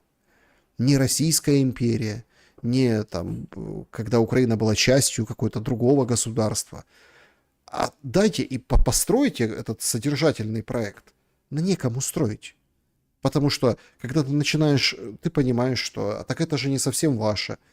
Опять эти борщ, хорошо, борщ наш. Что там еще? Какие еще продукты? Какие еще? Сыры какие-то? Кухня какая-то, Клопотенко хорошая. То есть в этом вся проблема. Так, да, друзья, спасибо большое, что поддерживаете, что пишете, что задаете свои вопросы. Также на протяжении эфира были вопросы на экране. Извините, не мог читать, отвлекался. Давайте сюда тоже... Сюда тоже давайте заглянем. Так, Урашу, мне знакомый на днях пишет, где 4 дня шелест, нет новых видео, что случилось, я ему, он выкладывает нарезки видео, в отпуске, видимо, отдыхает, я не прав, что за паника была, что за паника, не знаю, создана искусственно врагами, нехорошими людьми. Или, может, кто-то пошутил, а все подхватили и подцепили. Я вообще, если честно, даже немного подобижен реально такому количеству, которые желали плохого или писали плохое, мол, смотрите, что-то случилось там, застрелили в Грузии, в Шереметьево не пустили, арестовали, везут из Турции, везут в Украину, в Германии там что-то приняли, в багажник посадили, или ТЦК забрала, представляете, такие версии там были. И такое ощущение, так люди пишут так уверенно, прям как будто, хотя да, я не предупреждал, но там все дела юридические, тонкости нужно было быстро ехать, решать. И опять-таки, документы, это вопрос с документами, и не только, не для меня, поэтому я не распространялся об этом особо. И плюс, конечно, понятно, факторы какие-то безопасности. Колесил капитально там, и в Германию заезжал, и дальше, в общем, скажем так, такая была дорога, длительная, с пересадками. Так, знакомый сегодня в Google хотел ввести текст. Язык ввода поставил украинский, перевод на английский, но текст был на российском языке. Google перевел безупречно. Вопрос. Google считает, что российский государственный язык Украины? Да нет, какой-то баг, ошибка, наверное. Интересное наблюдение про Google опять. Спасибо. Спасибо большое за поддержку, за ваш труд. Мир нашей стране как можно скорее, чтобы сохранить жизни людей. Жизни и, конечно, ментальное здоровье. Потому что, смотрите, самое страшное для власти, что люди начнут ментально очищаться. Откроют рот, расправят плечи, пройдут эти все симптомы эмоционального отупения. И начнут действовать, начнут жить. Это очень опасно. В последнее время много материалов на украинском от постоянной мовы и письма. Бывало ли у вас такое, как... я понял. Надоела мова. Смотрите, нет. Дело не в языке. Язык не может надоесть или еще что-то. Дело не в этом. Дело абсолютно как мне кажется, в другом. Это предвзятое отношение. Так, что тут у нас, скажем так, что по новостям? Макрон: в эпоху хищников мы должны быть сильными, чтобы внушать страх. Несмотря на огромный дефицит бюджета Франции, президент Макрон объявил о строительстве нового авианосца. Да, было такое. Грэм призывает захватывать корабли не только венесуэльские, или которые с Венесуэлой связаны, но и российские нефтяные танкеры. Представляете, какой потужный Грэм? Ой, господи. Ястребы еще те. Вице-президент Венс: мы верим в то, что следует чтить своего отца и мать, а не отправлять все деньги в Украину. Вот такое заявление от Венса. Потрясающее. Отца и мать надо чтить, а не деньги в Украину отправлять. Так, заявление Витков сделал, и Умеров одинаковое, значит, полностью привержено достижению справедливого устойчивого мира. На переговорах обсуждалась разработка 20-пунктного плана, согласование позиций. Особое внимание уделили обсуждению сроков, последовательности, шагов. Общий приоритет — остановить убийство, обеспечить гарантированную безопасность, создать условия восстановления Украины, ее стабильности, долгосрочного процветания, говорится в сообщении. Ну, после отца и матери Венса все понятно. Путин тоже это у него спросили там, да, говорят. Ну, Путина спрашивают, да, что должен делать 13-летний мальчик. Там друзья, там все такое. Любить маму, ответил Путин. Должен это прежде всего. А там уже учиться, друзья, спорт, там всякие моменты, родина и так далее. Из клуба зрителей. К кому обращался Путин на своей пресс-конференции, когда говорил, что если бы Европа объединилась с Россией, это был бы мощнейший союз, при том, что своего мнения о лидерах нынешней Европы, так как о подсвинках он не изменил. Такое ощущение, что он обращался к каким-то альтернативным европейским элитам. Но эта концепция длинная, от Лиссабона до Владивостока. Треугольник Берлин, Москва, Пекин. Это старая история, это старые семьи, старые элиты, которые понимают, да, там Италия, Берлускони, у него были хорошие отношения с ушедшим Берлускони. Это, безусловно, конечно, ну, такие, скажем так, люди, которые другого пошиба. А у этих людей есть шанс при Трампе выйти на авансцену, а подсвинки — это как раз-таки, ну, вот все трактуют подсвинки, никто не может перевести. Ну, это Еврокомиссия и присосавшиеся. Ну, как бы я так трактую эту историю. Так. Спасибо. Сегодня без вопросов. Спасибо. Про украинский гимн, по-моему, только ради смены стоит переучредить страну. Гимн ужасен. Напишите в комментариях, как вам гимн. Я не считаю, что гимн ужасен, я не хочу там его оскорблять, еще что-то делать.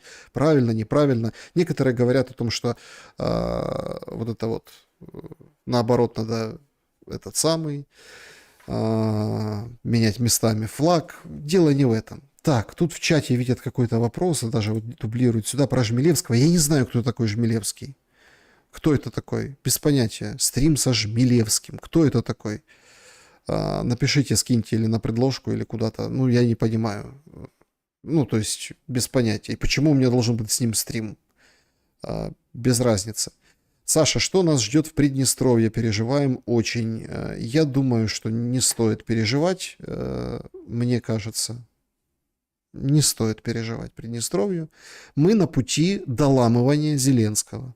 Он выворачивается. Может быть, шею скрутят, но хребет не поломают. Но там, ну, я так понимаю, в бараний рог скрутят.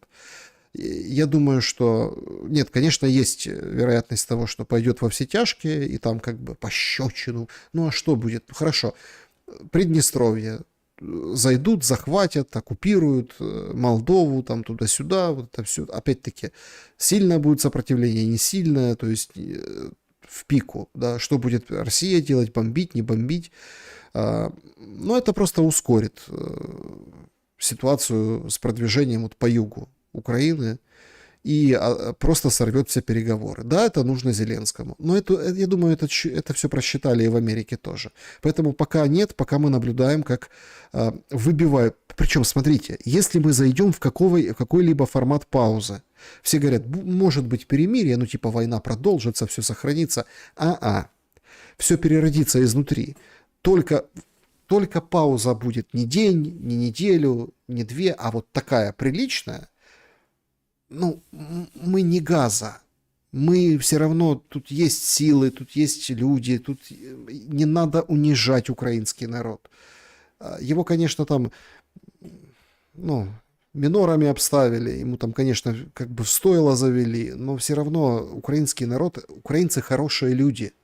Это надо помнить всем в общей своей массе. Да, есть одурманенные, есть эмоционально отупевшие, есть разное, есть состояние дурное. Но в целом только дадут вдохнуть этого кислорода мира, посмотрите, все будет очень резко меняться. И вот этой новой войны не повторится. Это мое убеждение. Я могу ошибаться, кто-то мне расскажет на картах, кто-то говорит, что... Но при союзе Америки и России это надо только остановить, это не возобновится. Ну так, остановить существенно. Соответственно, поменяв власть. Ну, такое мнение. Так, Саша на дураков не обижаются, действительно. Так, Саша, добрый вечер. Как думаешь, на каких условиях закончится? На условиях смены власти и по российским лекалам, ну там с такими, знаете, оговорками, типа где-то формально, где-то немножко подурить по незначительным пунктам, ну или как там, все пункты значительны, ну в общем попытаются пожульничать, поерничать, но при смене власти новая власть будет заходить уже и выполнять конкретно вот это. Я так вижу, что Зеленского просто выкручивает, чтобы он подписал, понимаете? Ну то есть, чтобы он подписал. Потому что на него надо это все оставить и свесить. Ох ты, ё-моё, слушайте. 3 часа 15 минут. Ну все, опять скажут. Грандиозно пошумели. Да, действительно. Так, что за финты от Макрона? Деньги. Вопрос в деньгах от Макрона. Только деньги. Потому что он тоже хочет в Одессу. Тоже хочет предприятие, тоже хочет кусочек получить Украины. А туда уже американцы будут заходить. Туда, ну там примерно побережье Азовского моря, под контролем России, да, американцы зайдут. Те же редкоземы будут совместно добывать. Все как-то, видите, забыли про эту тему. На Донбассе, например. Не просто так, ведь пресса пишет в последнее время, какие несметные ресурсы редкоземов и вообще, в принципе, полезных ископаемых на Донбассе. Этот Донбасс дотационный, никому не нужный, так и за колючую проволоку его. Там будут американцы. В Крыму, возможно, будут американцы, да, строить вот эти свои отели. И в Одессе будут, и с другой стороны Кривбас тоже зайдут. Это будет гарантия мира, потому что американцы будут деньги американские с той и с другой стороны. И так этот мир будет как бы ненадолго, вроде как сверстан, но Зеленского сбивают, ставят нового и будут менеджеры обеспечивать, собственно, на Украине территории выполнение этих договоренностей. А с Россией там проще договориться. Там Путин сказал, и все быстренько под козырек все сделали.